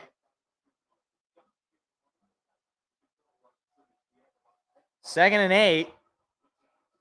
Giles is in the shotgun. Here's the snap, pass coming. Giles has time, throw this one up the middle, and that time he connects with Jack Velling, but a flag comes in. Looks like that flag was in the secondary.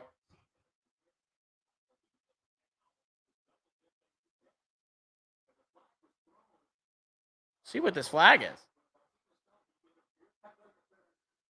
And it's going to be defensive pass interference.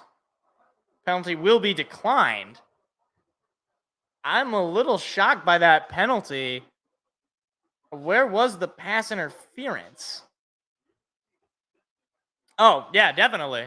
Okay, yeah, good on Jack Velling to make the catch through the penalty.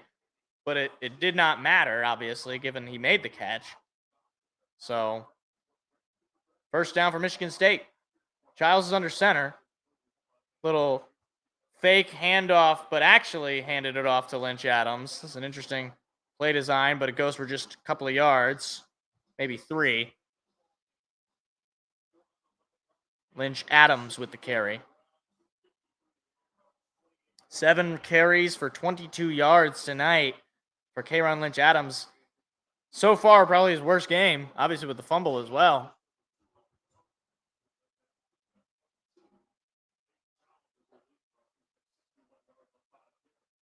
Second and 7. Giles takes the snap, throws it, and it is caught by Montori Foster Jr. in space. Montori Foster Jr. taken down at the 35. Big play there for Montori Foster, the leading receiver. And it'll be a first down of the Eagle 35.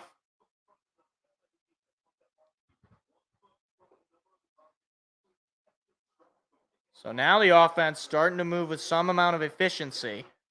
4 catches for 87 yards for Foster. He has stepped up to the plate with many wide receivers out for Michigan State. Here's the snap. Play action. Childs looking, going deep. Does he have a man? And it is nearly intercepted. Montori Foster Jr., the intended receiver, but that ball was in and out of the hands of number 13 for Boston College. Aiden Childs cannot make those kinds of mistakes. He catches a big break with what would have been his 3rd interception right through the hands of the defender, so it'll just be an incomplete pass, but he totally mossed Montori Foster Jr. They're going to give it to Lynch Adams, and he's going to go for just a pickup of 1. So it'll be 3rd down and short. Maybe they give him 2, or 3rd down and long, I should say.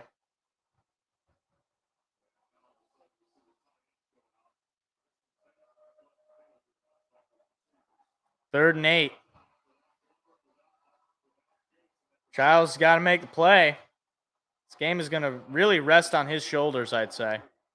Jonathan Kim is out there watching. This would be a pretty deep shot for him. Here's the snap. Childs, pass coming. Childs lobs it up. Got a man open, and he's incomplete through the hands of Montori Foster Jr. What would have been a touchdown if he hits him. And it is 4th and 8. Michigan State will likely try to kick a field goal to tie this game up. Oh, my goodness. Total broken coverage. And that is a play you have to make. Montori Foster Jr. dives for it. It was overthrown because he had to dive for it.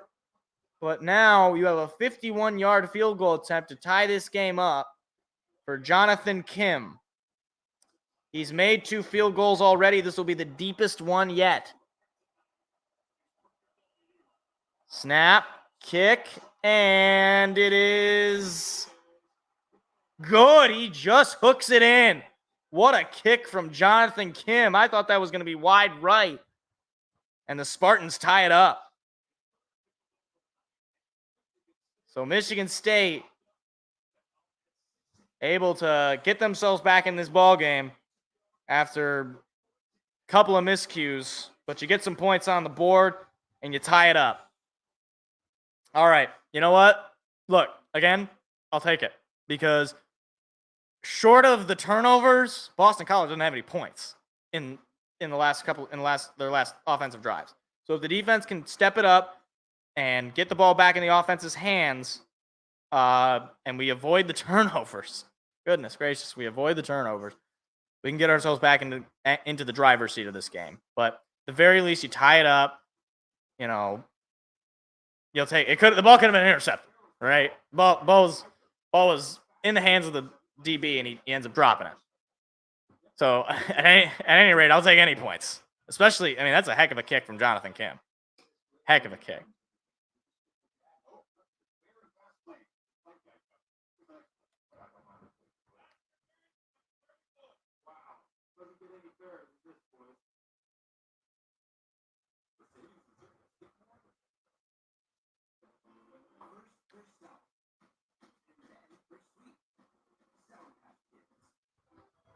Oh, another Airbnb commercial.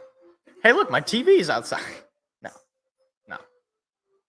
This is actually the one that's tolerable because it's a Biggie song. It's not like, like Cardi B or whatever nonsense.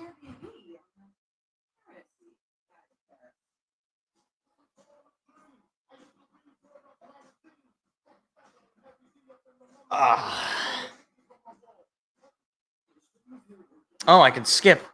Yes, please skip for a relaxing video. Yes. Why even bother and now it's frozen. I'm sorry I chose that option. It was a trick. Okay, here we go. Oh, that is beautiful. Nice shot of the beach. Waves coming in. I don't know if that's sunrise or sunset. I can't really tell. Wow. Some sort of creature on the beach there. All right. Excellent. Right? If we didn't have the 3 turnovers, this game would not even be that close. Or at least you'd think it wouldn't be that close. Music teacher at St. Columbikill. I didn't read that.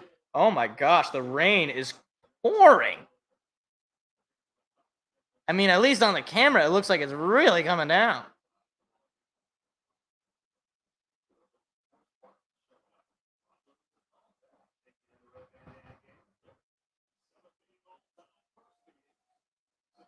So first kickoff of the half for Michigan State.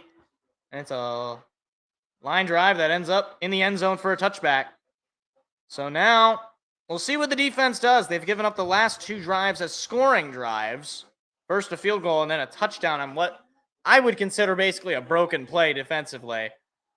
So let's see if they can bounce back and get a stop here. I mean, obviously the first drive that ended up as a field goal. That was a success as far as I'm concerned based on the field position, but the last drive was not.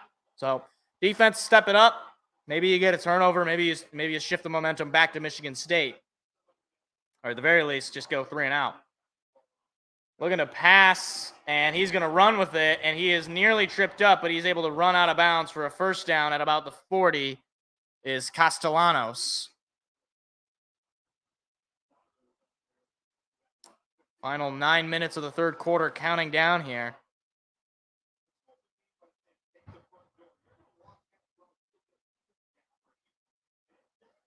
It was not a design run, I don't think, because he stepped back to pass, and then he just saw the open field, and he buried him. First and 10, here's the snap, and Castellanos going to run with it. That ball is caught past the 50, and now past the 40, and taken down at the 35, maybe the 34. And all of a sudden, Boston College offensively has got heck of a rhythm.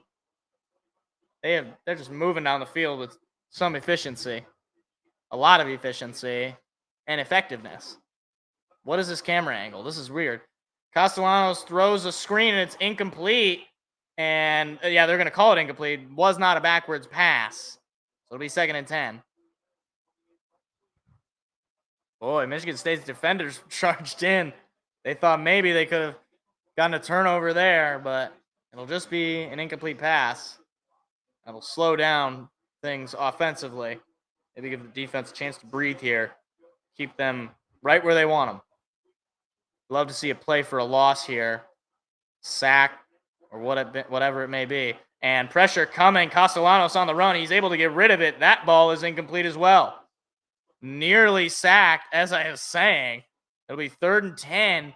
This is very deep. If they can get the stop here, not sure if it'll be in field goal range for Boston College to reclaim their lead. So you got to make a stop here, Michigan State, defensively. You want to keep yourself in this game. At the very least, you force them to an uncomfortable distance for a field goal. Castellanos in the shotgun. They are 1 for 6 on 3rd downs tonight. Try to make it 1 for 7. Snap, pass coming. Castellanos under pressure, able to get free. Castellanos' throw is incomplete. Overthrew his man who was open, and it'll be 4th and 10. And we'll see if they're going to try a field goal here. It's going to be a deep shot. I'm not sure if they will be able to. Good on Castellanos to get out of that. He nearly was sacked, and he just overthrew his man, who would have made a fine catch for a first down. So let's see, are they going to try the field goal here? And they will not. So they will punt it away. Good stop there. Good stuff there. Good stop. I mixed those words. Here's the snap, and there is the punt. And that one is just going to be boomed to the... Oh, it's going to take a favorable bounce right at the edge of the end zone. And Michigan State's going to be pinned. That's a great punt. Just takes a favorable bounce for Boston College and rolls forward. So Michigan State will be pinned very deep. Wow, that's a perfect punt if I've ever seen one.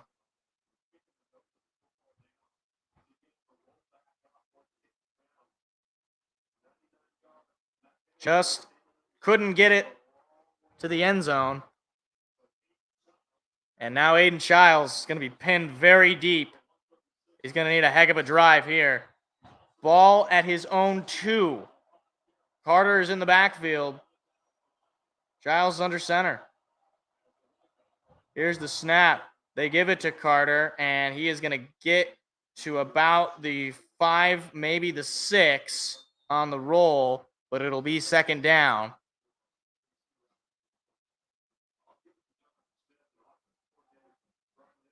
You just want to get yourself out of this spot, obviously, where you're pinned.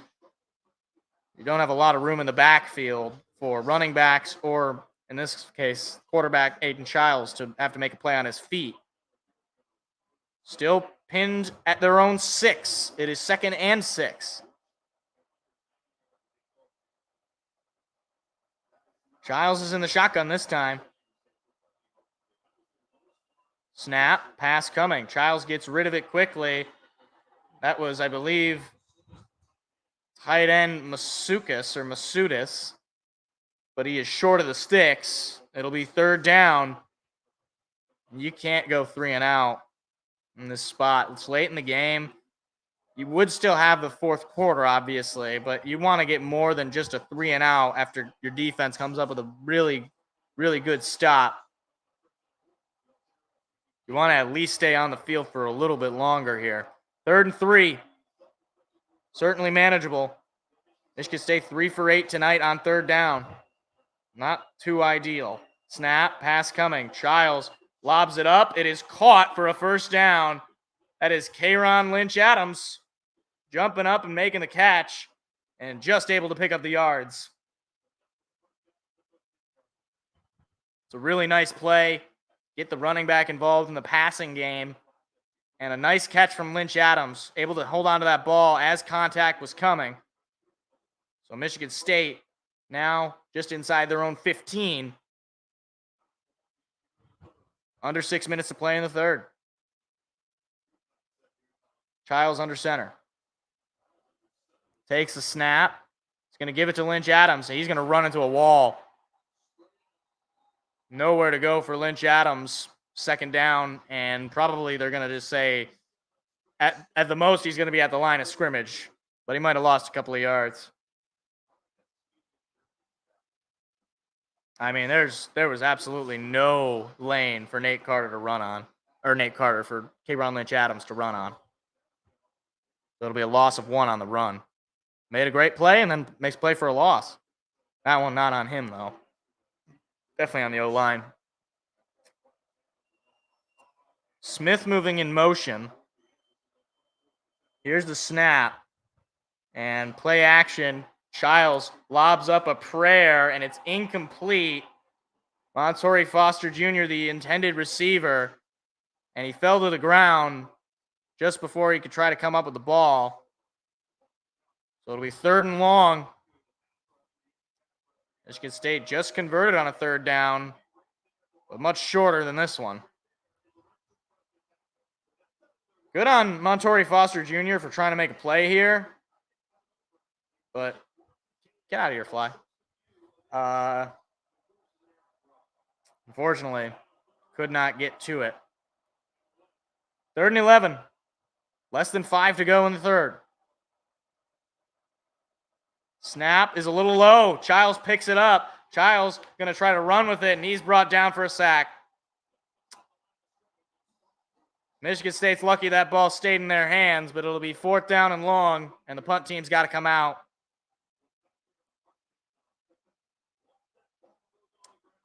I mean, that tried to make something. Credit to Childs for keeping the play alive. but nothing offensively going for Michigan State in this drive, at least. Punt team is out there for the first time, I believe, this half. Snap and nearly blocked the punt. Wow, that was close. And they will be fair caught at the Boston College 40. So pretty good starting field position. Good on Eckley for able to get that punt off. Could have been a disaster.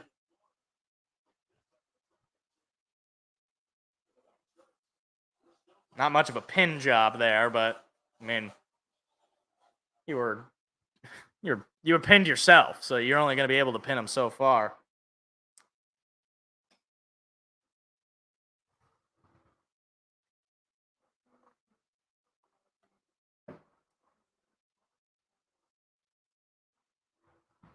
Yeah, I've realized there is just actually there's no real commercials.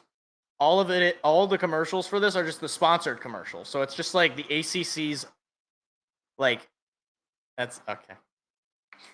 Turnover would be nice. Turnover would be nice. Turnover or just a 3 and out. Just get the defense off the field.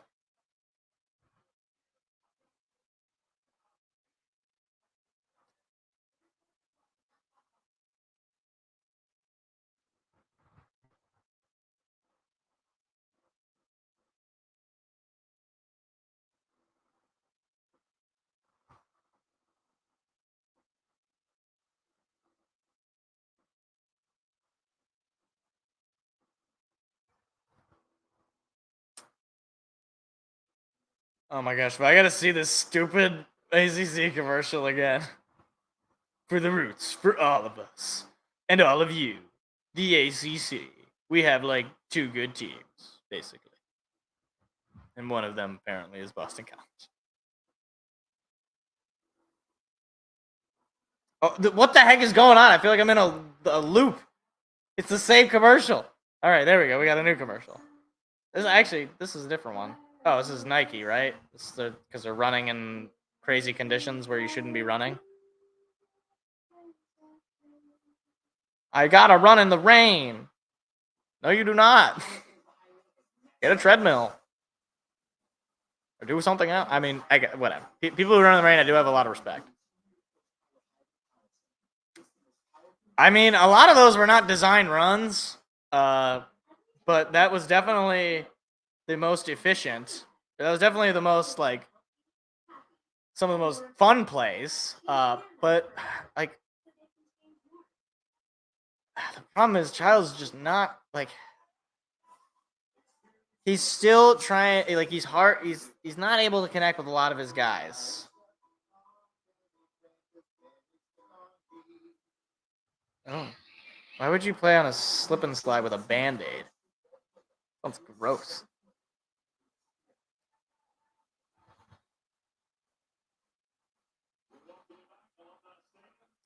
That guy's got a Michelob Ultra. He's got the umbrella hat.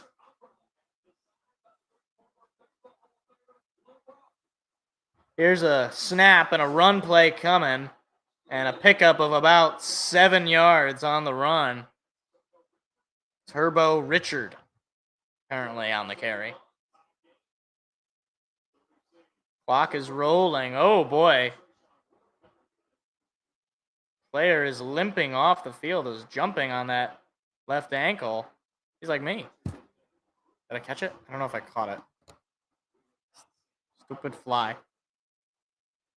Here's the snap. Another run to the outside, and finding the hole and picking up the first does Ward. Now they're running the ball here. Moving into Michigan State territory again. Castellanos is 5 for 10 for 45 yards, 11 rushes for 11 yards. It has been the run game for Boston College. It really has. Castellanos has not been a passing threat, really, by any stretch of the imagination.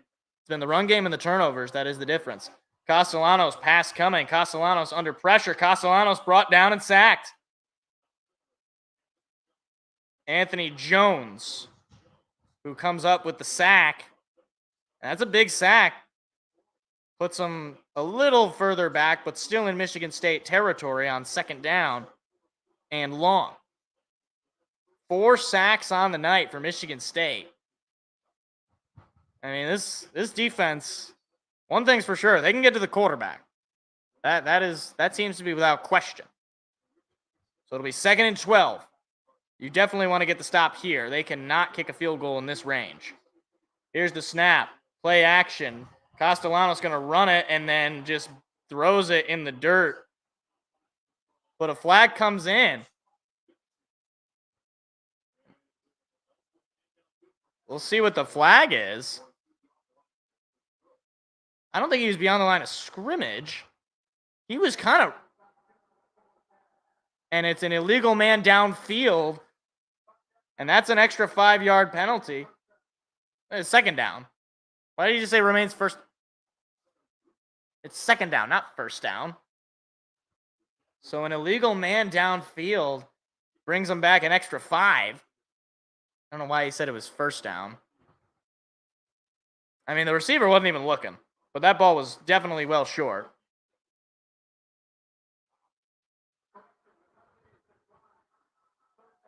Oh, they're going to actually decline the penalty. It'll be 3rd down. Okay. So they figure it's 3rd and long. They'd rather just not give them an extra down. See if Michigan State can come up with a stop. Here's the snap. Pass coming. Castellanos throws it to a wide open receiver who comes up with the catch. He would have had it either way, but you got to be kidding me.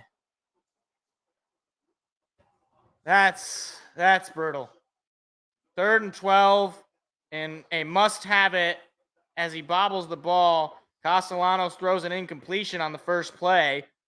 But now, I mean, Boston College certainly in the range to take the lead here with at least a field goal. Minute 46 to go in the 3rd quarter. I mean, that's a great catch by 6. Especially with contact. He was bobbling the ball, so I thought maybe he couldn't come up with it. Is there a flag on the play?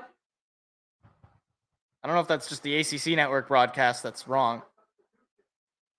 And it's going to be an illegal substitution on Michigan State. So that's going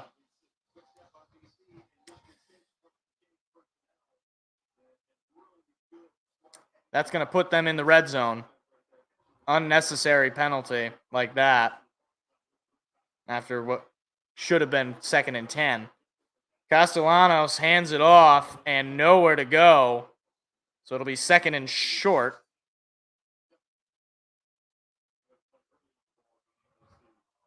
If you're Michigan State, basically at this point, you just want to keep them out of the end zone. Are they doing the tomahawk chant? Are they mocking Florida State? That's interesting.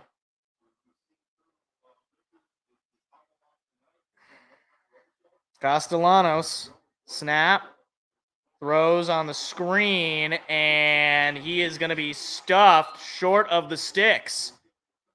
But he picks up a couple. 3rd down, less than a minute to go. Angelo Gross adding on to that tackle. Final minute of the 3rd quarter is counting down. It's all tied up, but Boston College is knocking on the door. It'll be 3rd and 1. It'll be a huge stop for Michigan State. See what they do. Castellanos. Snap. They hand it off, and Castellanos is going to keep it, and he's going to pick up the 1st down. So they keep him out of the end zone, but it'll be 1st and goal. Castellanos fooled everybody, including me. Just able to get the block. So it'll be 1st and goal from the Michigan State 9. Final seconds counting down. They have to run at least a play with the play clock the way it is. And they hand it off and pick up about 4, maybe 5. So it'll be 2nd and goal as the third quarter comes to a close. All tied up after 3, 16 all. Boston College, however, right there to reclaim the lead.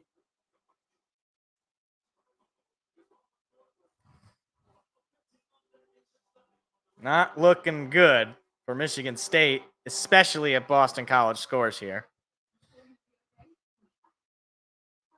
If they kick a field goal, you feel better, but this drive should not be happening. You should have gotten off the field on 3rd and 12.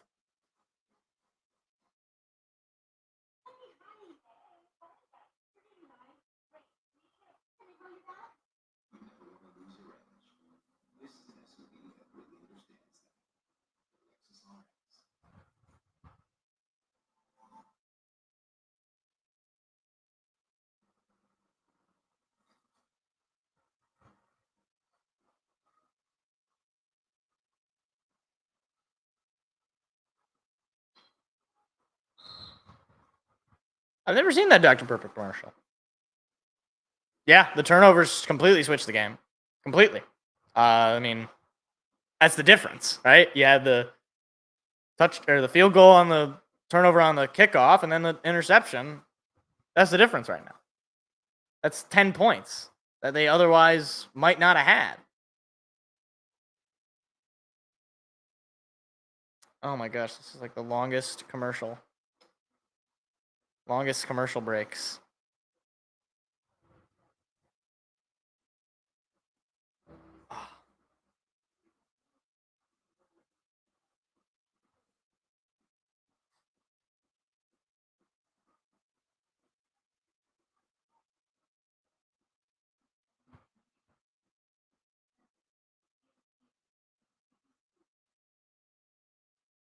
I do wonder who is the target audience of the WNBA commercial. I'm assuming black women, just based on the way the advertisement looks. But I don't really know.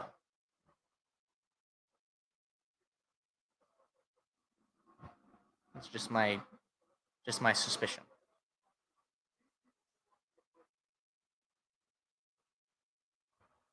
Ugh.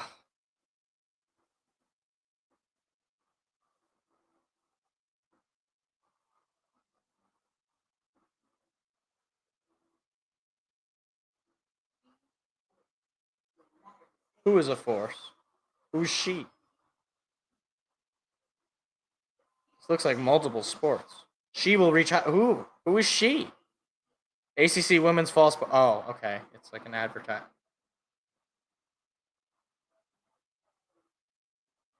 I'm not even going to comment.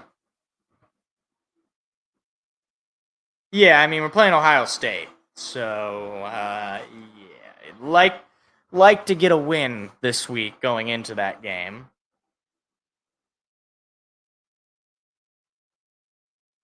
Like to feel a little good going into a death trap.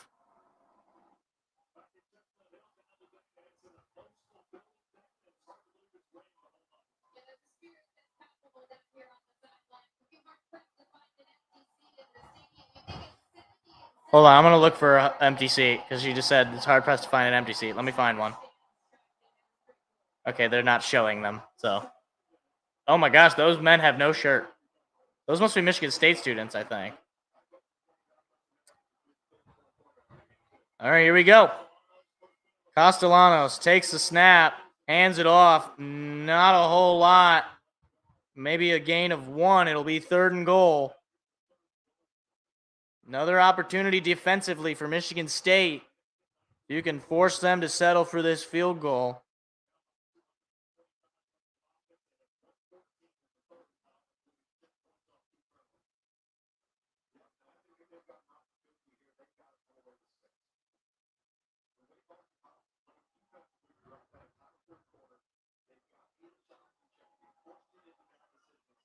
So it'll be 3rd and goal from the Spartan 4.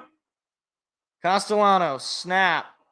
He's going to keep it. Castellanos breaks a tackle, breaks another, and wait, that ball came out. They're scrambling for it. Who's got the football?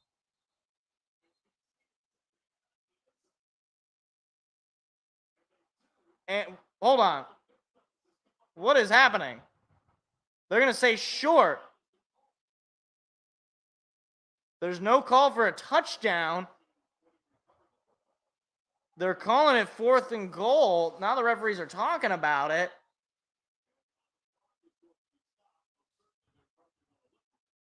I don't know what happened.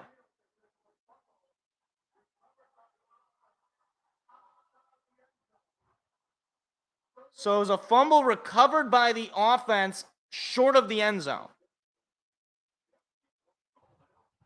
Let me see.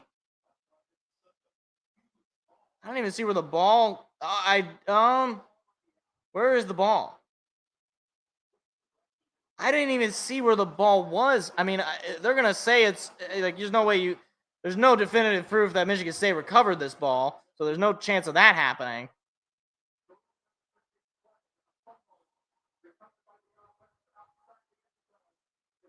So they're gonna take a look at it. I mean, you see the ball is on the back of the quarterback.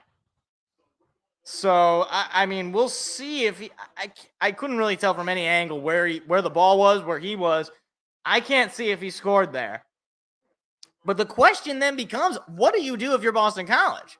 Because even if he is short, you're going to be at about the half-yard line. You might just go for it. I know that obviously the field goal is going to give you the lead, but like it's almost certain that you could get that half yard. So that's my thing. Is like I don't know that this is like. Obviously, I prefer that he didn't get it because it gives the defense at least a shot.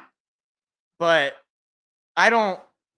At the very least, the ruling on the field is that it was a fumble recovered by the offense short of the end zone. So the very least, they have to overturn that as a touchdown. And I'm not looking at the replay right now. I'm looking at a bunch of commercials. But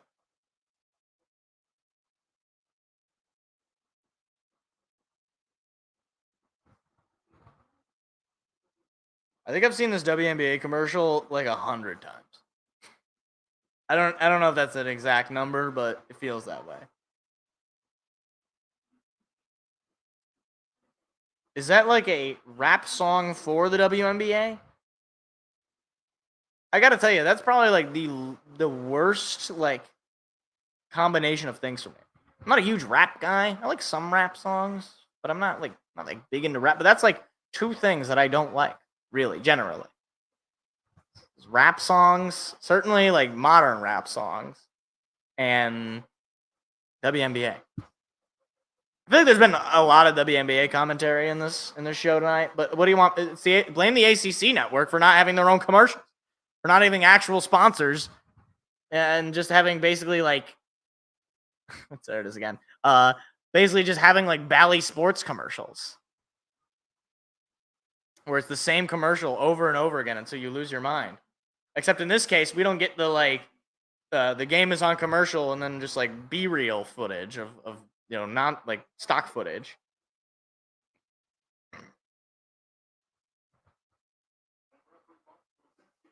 Oh my.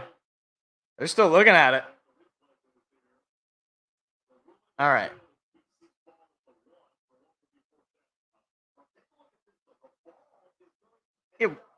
The ball ends up there, but I don't know how it got there. And they're going to say the ruling on the field will stand.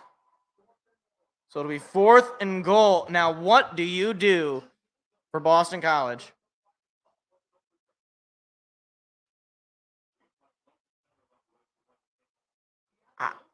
I wouldn't be surprised either way if they keep the offense out there. And it looks like they will. Ball is at the 1, and they're going to go for it on 4th and goal. This could be a huge chance for the defense to get off the field. Huge chance. Castellanos, snap, gonna run it. Castellanos is stuffed. Michigan State stops them at the goal line. A massive stop defensively, and Michigan State's going to get the ball back. 13:36 to go, and Aiden Childs is coming back onto the field. But now you're going to be pinned very deep. So it'll be a long drive that Michigan State needs just to take a lead with a field goal. That is a great stop there by the defense. It has been a defensive night for Michigan State. No doubt about it. Now, they start at their own 2. Childs is under center.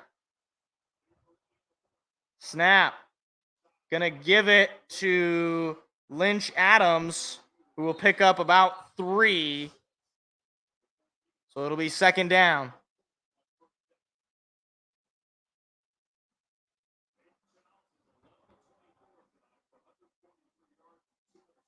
They're going to say a gain of 4 on the run. Gets Michigan State out of their own 5. Childs will be in the shotgun this time.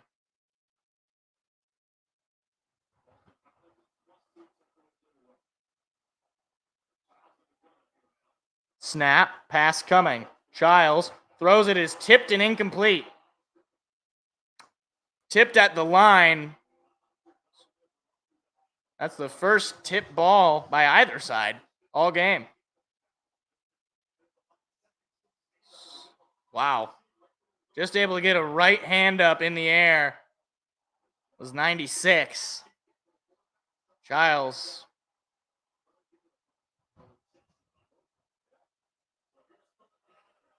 It'll be 3rd and 6. Need to keep this drive alive. Your defense just came up with a massive stop. Can't just go 3 and out. Snap, pass coming. Childs gets rid of it, caught for a first down. That is Isaiah Johnson. Look at him go into the 30. Isaiah Johnson makes a big play. First catch of the night for him. And that gives Michigan State some extra room. I can't believe he was staying on his feet. He had number 3 all over him, and he picked up maybe 5-10 yards. Second catch of the night, I should say, for 40 total yards. Childs is in the shotgun. Snap, pass coming. Childs, pressure coming. Childs looking to take a hit, and he will be brought down and sacked. No flag or anything. It looked like it might have been a horse collar, but it'll now just be second and very, very long.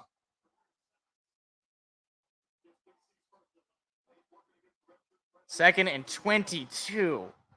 Brutal. Childs, who has been so elusive all night, could not break free that time. I don't know how that's not a horse collar. That looked like a horse collar tackle to me on the replay, but it is what it is. Second and 22. Snap, pass coming from Childs. Little screen over to Nate Carter. Nate Carter looking for a block. Nate Carter picks up basically the penalty, or basically the sack yards, but it'll be 3rd down. Just a screen pass to Carter to make it a much more manageable 3rd down. Need another conversion. 3rd and 8. Pickup of 14 on the last run from Nate Carter, or last catch and run from Nate Carter, I should say. Childs is in the shotgun. Montori Foster Jr. moves in motion. Snap, pass coming. Childs has time. Childs going to step up. Childs going to run with it. Dodges a tackle. Childs going to dive forward. Does he have it? I don't know if he has it.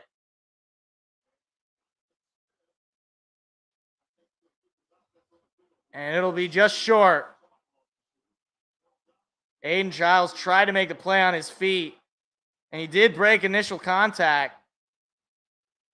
But, oh man, just short. They're going to keep the offense out there.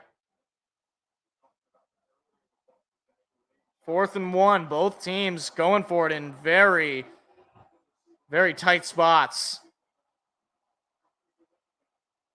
Boy, this is going to be tough. Whistle being blown. Michigan State calls timeout. He's going to talk it over. 4th and 1. You got to have it.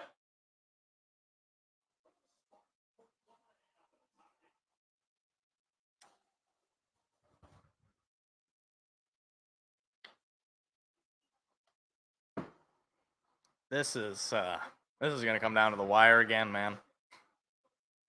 This is going to be another one of those games.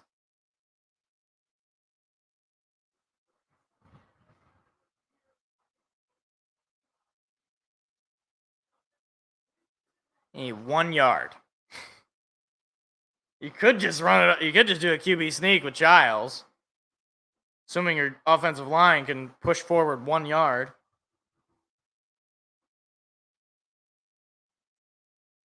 Frankly, I don't know if I really trust stepping back to hand off.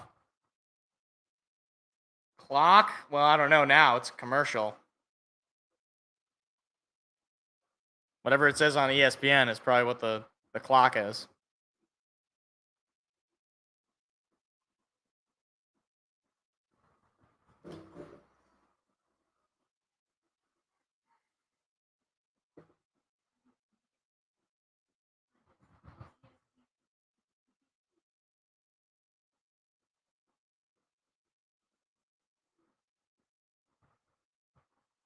Oh my gosh, they did the WNBA commercial 3 straight times.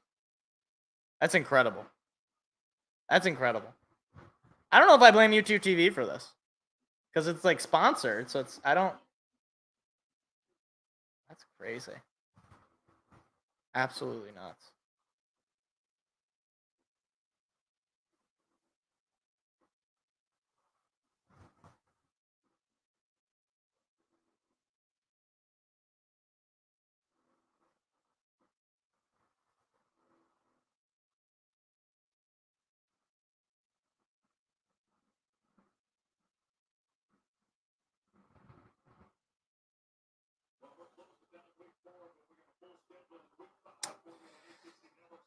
All right.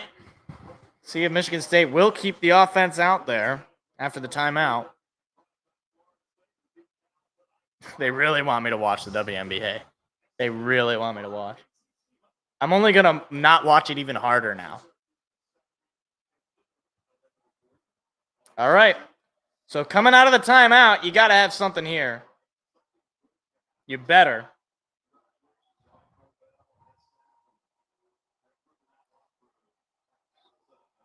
Michigan State offense back out there. 4th and 1. Need to get it. Giles under center. Snap.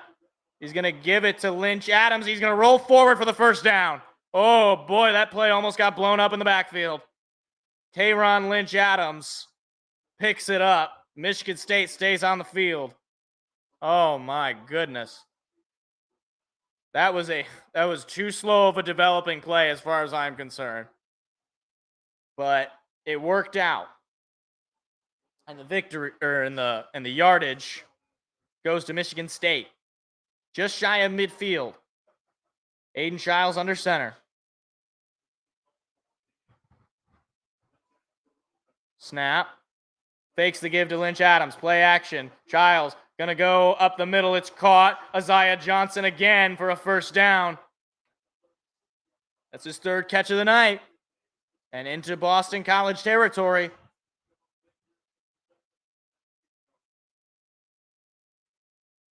$19 yards on the catch. He was open, and he picks up a couple extra as well after the catch. Yeah, right? I mean, I'm glad they called timeout and then actually got it. Because to me, it's like, if you call timeout in that spot and you don't get it, I'm like, what did you even talk about in the timeout? Like, what was even the point of all that? Giles is calling an audible. 5 seconds on the play clock. Snap. Hands it off to Lynch Adams. Lynch Adams cuts inside, and he's going to pick up just about 4 as he's stopped there at the 30, just about the 30. Touchdown would be preferred, obviously. Touchdown would be the ideal. Just to, put all the pressure on Boston College, right? You got just about 8 minutes to go here. and you are pretty well shy of the red zone. 9 plays this drive for 67 yards. Childs is under center again. Snap. They're going to hand it off to Lynch Adams again. He's going to dive forward, and we'll see where they spot him. And they will spot him just short. He dove forward what looked like he could have gotten the first down. But right now I'm seeing 3rd down. And it will be 3rd and 1. Another big 3rd down. Michigan State's got to have it. Got to have it. Childs under center. Snap. Childs is going to sneak it forward, and he gets it. Michigan State's offense will stay on the field. Final 7 minutes counting down in the game. It is 16-all. What has been a scoreless 4th quarter. There is Sparty rocking some red bandanas on his forearms, I should say. Michigan State ball at the Boston College 25. Just a little shy of the red zone. Childs under center again. Takes the snap. Gives it to Carter, and he's lost. Big loss. 2nd and long. Nate Carter. This offensive line, just a lot of runs that end up looking like this, where they just get totally eaten up. And it'll be 2nd and long, and now Child's going to have to start throwing the ball. Ball now at the Boston College 30. 2nd and 15 on a loss of 5 from Nate Carter. Snap, pass coming. Childs going to throw it, and it is nearly intercepted as 2 Boston College players just ran into each other, and he is down. Now he's back up. Jeez Louise, nearly intercepted, and he's hurt. He is a little banged up. Boy, that's not good. That kind of a collision coming at full speed, that very well could be a concussion. And that was intercepted. In and out of the hands. Would have been not a game-sealing interception, but certainly a drive-killing interception. But as Childs missed number 2, I believe that's Smith. It'll be 3rd and 15 as 24 looked like he was just about to walk off the field as they went to commercial.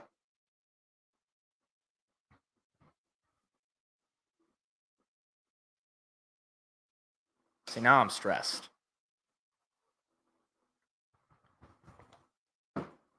The amount of would-be picks thrown by Aiden Childs in this game is way too high. I can think of at least 3 passes that could have or should have been interceptions that were not.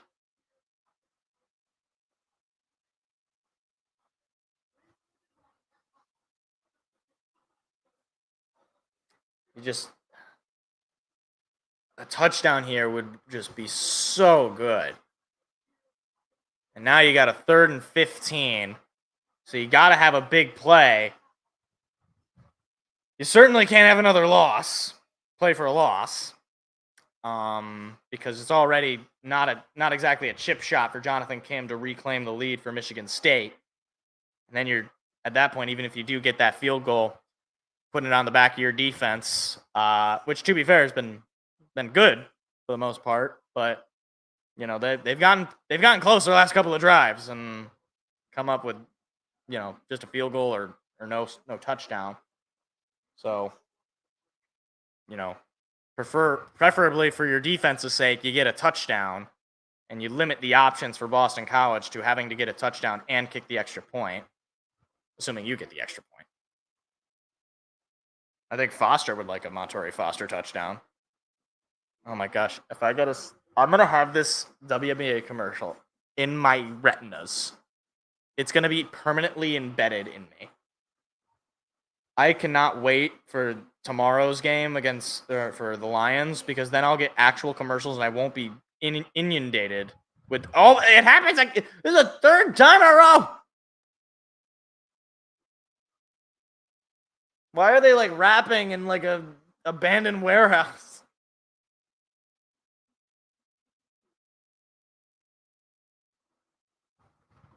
I can't stand it. That's it, guys. I'm gonna boycott the WNBA. I'm never gonna watch it again. Yes, I never watched it before, but now I'm for sure never gonna watch it again. I don't even know what they're saying because it's like this garbage rap music playing, and like somebody says something, and then it's just blah, blah, blah, blah, blah. I'm like, I don't use words. The whole point of rap is rhythm and poetry, right? That's why it's called whatever. Anyway, Childs is in the shotgun, takes the snap. They're just going to give it to Lynch Adams. Lynch Adams comes to the outside. Lynch Adams stays on his feet. Look at Lynch Adams go. He's going to pick up the first down. What a run from K-Ron. Wow. Breaking tackles and picking up the yards. Talk about letting it all hang out on 3rd and long to run it out of the shotgun. Boston College completely beat. And Michigan State into the red zone. And great toe-tapping ability for Lynch Adams to pick up the first down. That's beautiful. Less than 5.5 to go. Michigan State 1st and 10. Just shy of the 10. Childs is under center. Takes a snap. Gives it to K-Ron. K-Ron looking for the hole. K-Ron dives forward. Picks up just 3. It'll be 2nd down. Final 5 minutes of the ball game. Michigan State's got to come up with a touchdown here because you're going to be pinning them with, less than 5 minutes and put them down potentially 7. It'll be a 2-yard pickup from Lynch Adams, 2nd and 8. As Carter comes back into the game. Childs is in the shotgun. Isaiah Johnson moves in motion. Snap, pass coming, Childs looking, throwing, end zone, incomplete. Velling the intended receiver, and he completely overthrew him. Well over the range of Jack Velling. There was no shot he was making that catch. Ball was well out of bounds.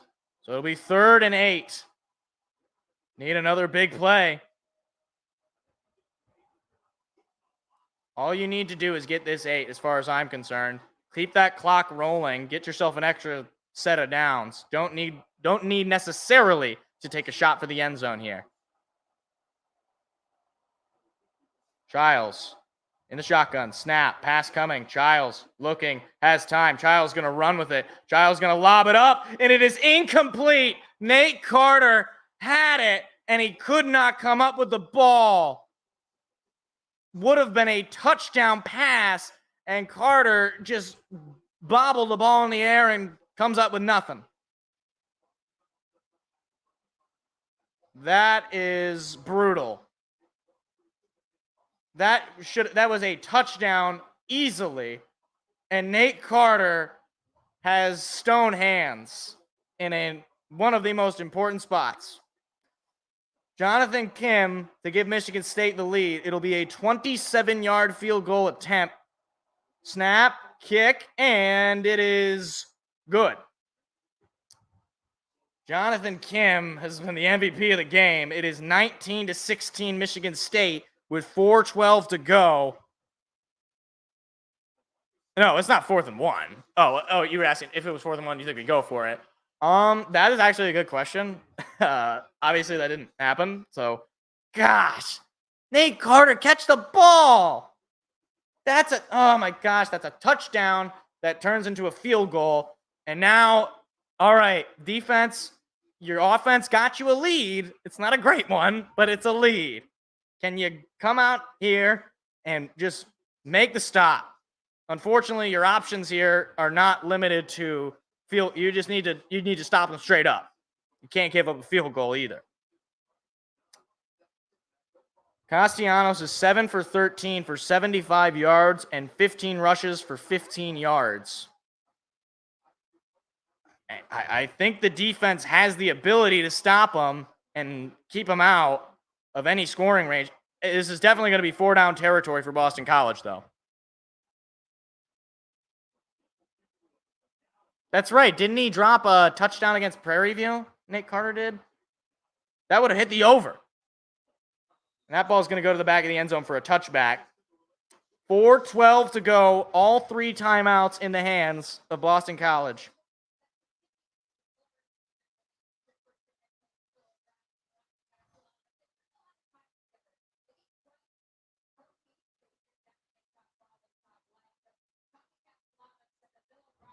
Turnover would be huge for Michigan State. Get the ball back and try to get an extra score in. Certainly not within range where the turnover would ice the game, barring the position of the turnover. Castellanos takes the snap, and he's going to hand it off, looking for the lane, and not a whole lot of room to run. He will pick up maybe a yard. So it'll be 2nd down. 4 minutes counting down. So it'll be a gain of 1. 2nd and 9. 3:50 to go. Counting. This is where the defense has to shine, is in these must-have situations. Castellanos, snap, pass coming. Castellanos throws it. It is caught short of the sticks, and he is going to be brought down, and it'll be 3rd down. Obviously 4-down territory, though. But although, I don't actually know. In this area, they might punt it away and just hope their defense can come up with a quick stop. So this is an opportunity for Michigan State to potentially force a punt. It'll be 3rd and 2 on the 7-yard catch. They are 3 for 10 on 3rd downs tonight. Castellanos brings a man in motion. Pass coming. Castellanos gets rid of it, caught for a 1st down, and then running out of bounds just short of the 50. Clock will stop. 2:51 to go. And that is, he's wide open, makes a catch, and easily able to make some extra yards. 2:39. Now the clock starts to roll again. Castellanos, snap. He's going to give it up the middle and nearly breaking free. Good on Michigan State defensively to cut that run. It'll be 2nd down, and this should take us to the 2-minute warning.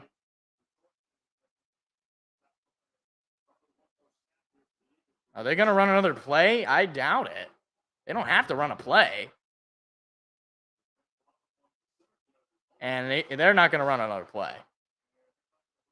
So, 2-minute warning.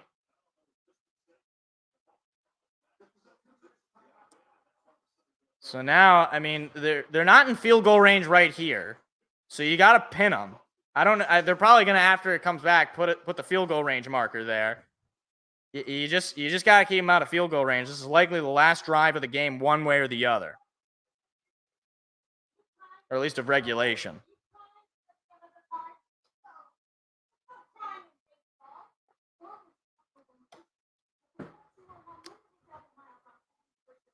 Man, I really hope it doesn't come down to Nate Carter dropping a touchdown. I really hope it doesn't come down to that.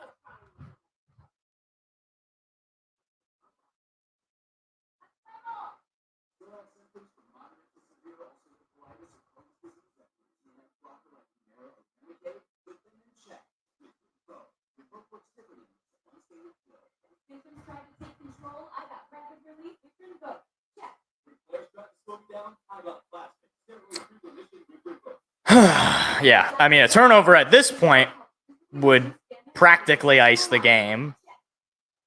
Not necessarily because Boston College still has timeouts, but it would certainly eliminate a lot of possibilities for them.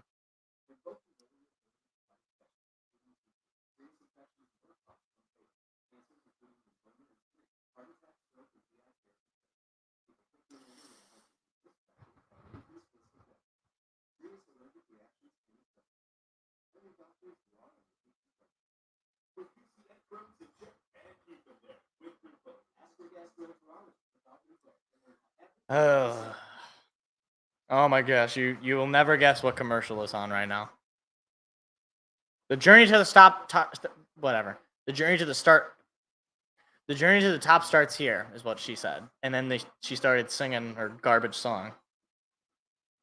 And then some basketball players are doing things. Caitlin Clark shoots a 3. I don't even know. Like, I don't. I'd rather listen to anything else. Oh my gosh, it's here again.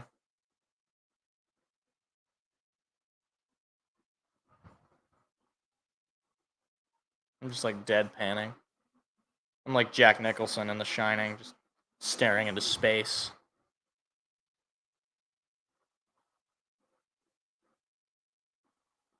Oh, look. You'll never believe it. All right, at least this is the shortened version. All right, come on. We're back. Here we go. Michigan State has 0 touchdowns in the second half, just 1 touchdown on the night. This is the Aiden Childs rushing touchdown. It'll be 2nd and 5. No. I'm not paying money for my teams losing. I don't even buy an NBA jersey. 2nd and 5. They're going to hand it off. Looking for the lane. He's going to be short. 3rd down and 1. Another 3rd down for Michigan State here. See if they can come up with a stop. They are slowly moving down the field. Here's the snap. Pass coming. And he's going to lob it up deep, and it is caught. Breaks a tackle, and he is into the end zone. Touchdown.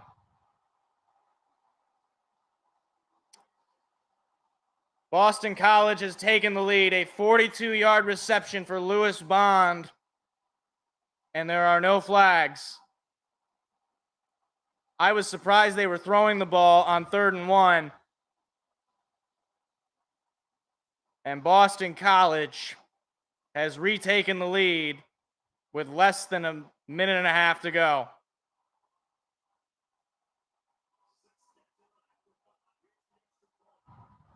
Extra point attempt coming up, which could be huge. Snap, a little high. It is kicked, and it is good. But there is a flag. And it's going to be offsides on Michigan State. That penalty is going to be declined.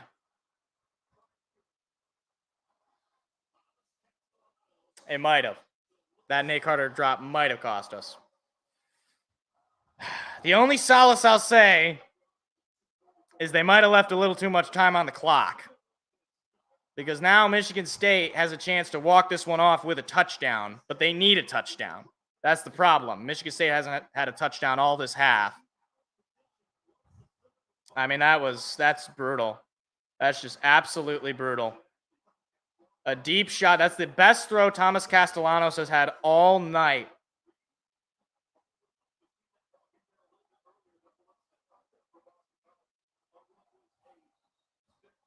And what would have been just a game-tying touchdown had Nate Carter caught that football.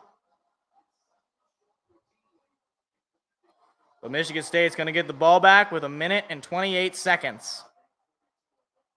And a couple of timeouts.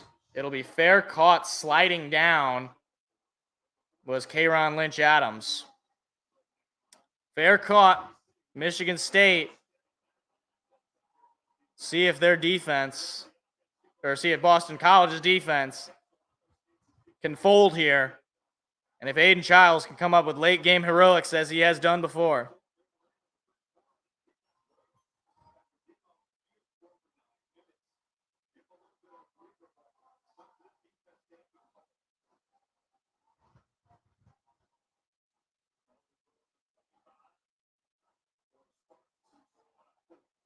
I mean, if there's one thing that I can take solace in is that we covered the spread. This is 4.5. We're down just 4.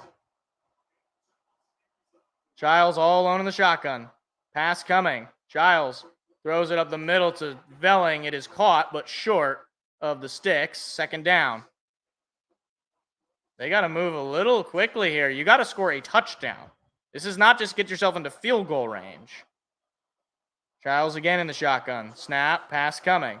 Giles has time. Throws a shot up the middle. This one is caught by Velling again. And now at midfield, first down, stops the clock briefly. 1 minute and 3 seconds to go.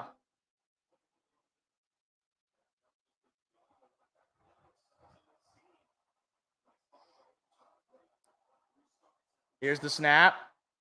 Pass coming again. Giles throwing again. It's Jack Velling for a first down. Jack Velling having quite the drive here.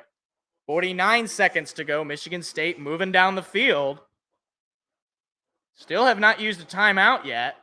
They are in Boston College territory. Snap. Pass coming again. Giles looking. Pressure coming. Breaks free. Giles takes a deep shot at the end zone. It is intercepted. Intercepted in the back of the end zone. Did he come up with it is the question. And the crowd is acting like he did, and I think he must have. Intercepted in the back of the end zone. That will do it. Giles threw up a prayer into double coverage and came up with snake eyes. Yeah, clearly was in, got both feet in. So that's an NFL interception.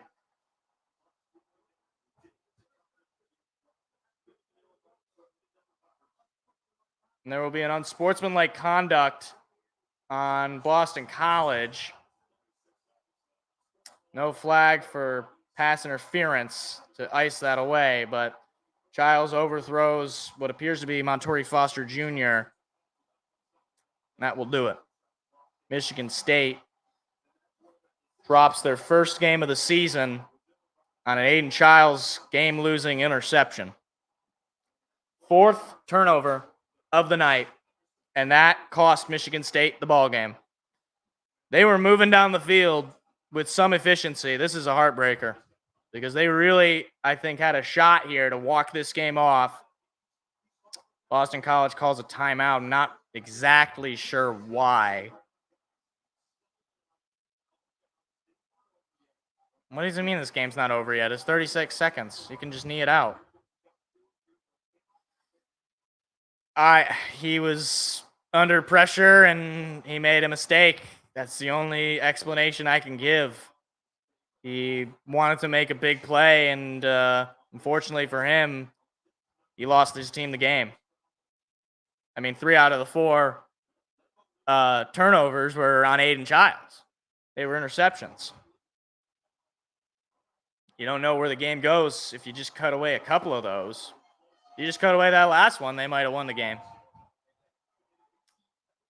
I don't even know why they're lining up for a play here. You could just knee it out, and that is exactly what they're going to do. Okay. Not exactly victory formation, but the knee is taken, and that will do it. Jonathan Smith not opting to use his timeouts. At least it doesn't appear that way. And maybe he is. And he is. Michigan State uses their second timeout just to force them to snap it and pray for a miracle, basically. A safety wouldn't even give you anything. It would make it a 2-point game.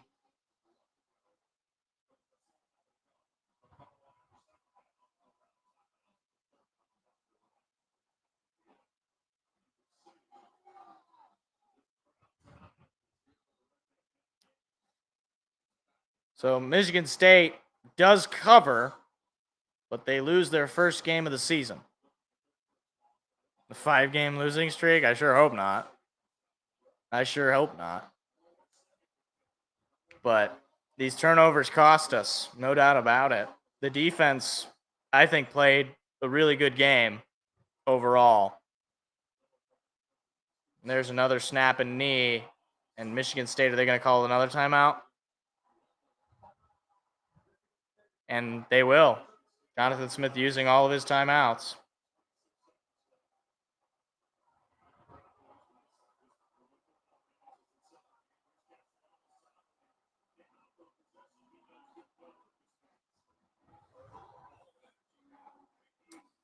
One thing I will say is that I really don't think that Boston College won this game, but that Michigan State lost it. This was a game that was on the Spartans in terms of the mistakes made that put Boston College in good spots. You had the second half start, the beginning of the second half really just completely twisted this game. A field goal and then a touchdown on back-to-back turnovers obviously is the difference.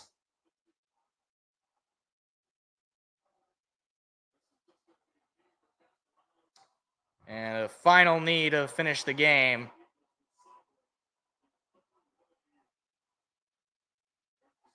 Boston College will go to 3-1. Michigan State will fall to 3-1. And the clock will roll down as Michigan State is out of timeouts. And that will do it. A frustrating and brutal loss for Michigan State is their first loss of the season. This one comes on the road. And coming up next week, Michigan State conference play will continue as they already started against Maryland a couple of weeks back. This time, however, against Ohio State at home. Not going to be an easy one next week. They will have to clean it up if they have any shot at winning that game. They will have to be absolutely perfect on the turnover margin. And the crowd rushes the field. I really don't understand why. I mean, it's a red bandana game, so I don't know, maybe that's a part of it, but wasn't exactly an upset. But the crowd will rush the field regardless. So, there it is. Well, that was a brutal one. 3 interceptions for Aiden Childs. I don't know why it's only saying 2. Should be 3. Yeah, why does it? Yeah, look, it says 3 here, but only 2 for the team, or only 2 for him. So I'm not really sure why that's the case. A pretty decent night for K'Ron Lynch, I guess. Not amazing. 61 yards on 15 carries is not blowing you away.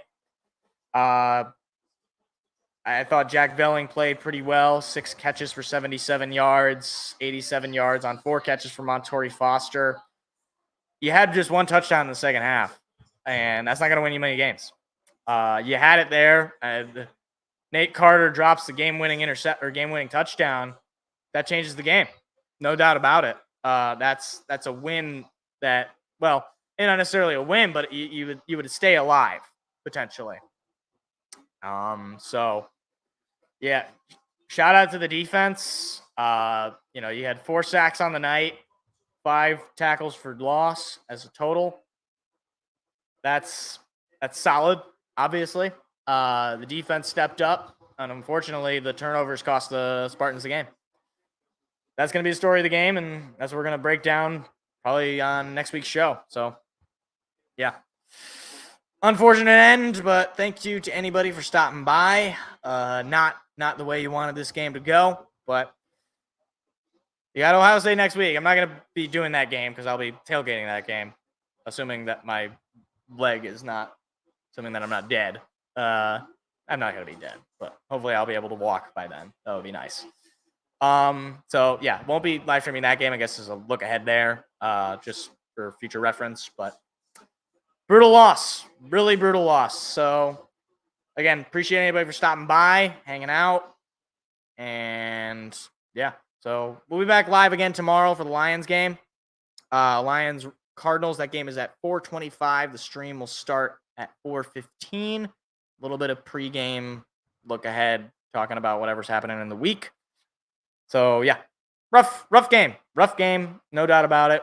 Just got to forget about it because you got a monster knocking on the door in Ohio State. So appreciate anybody for stopping by once again, and I'll hopefully see you guys tomorrow for the Lions game. Have a good night, everybody. See you later.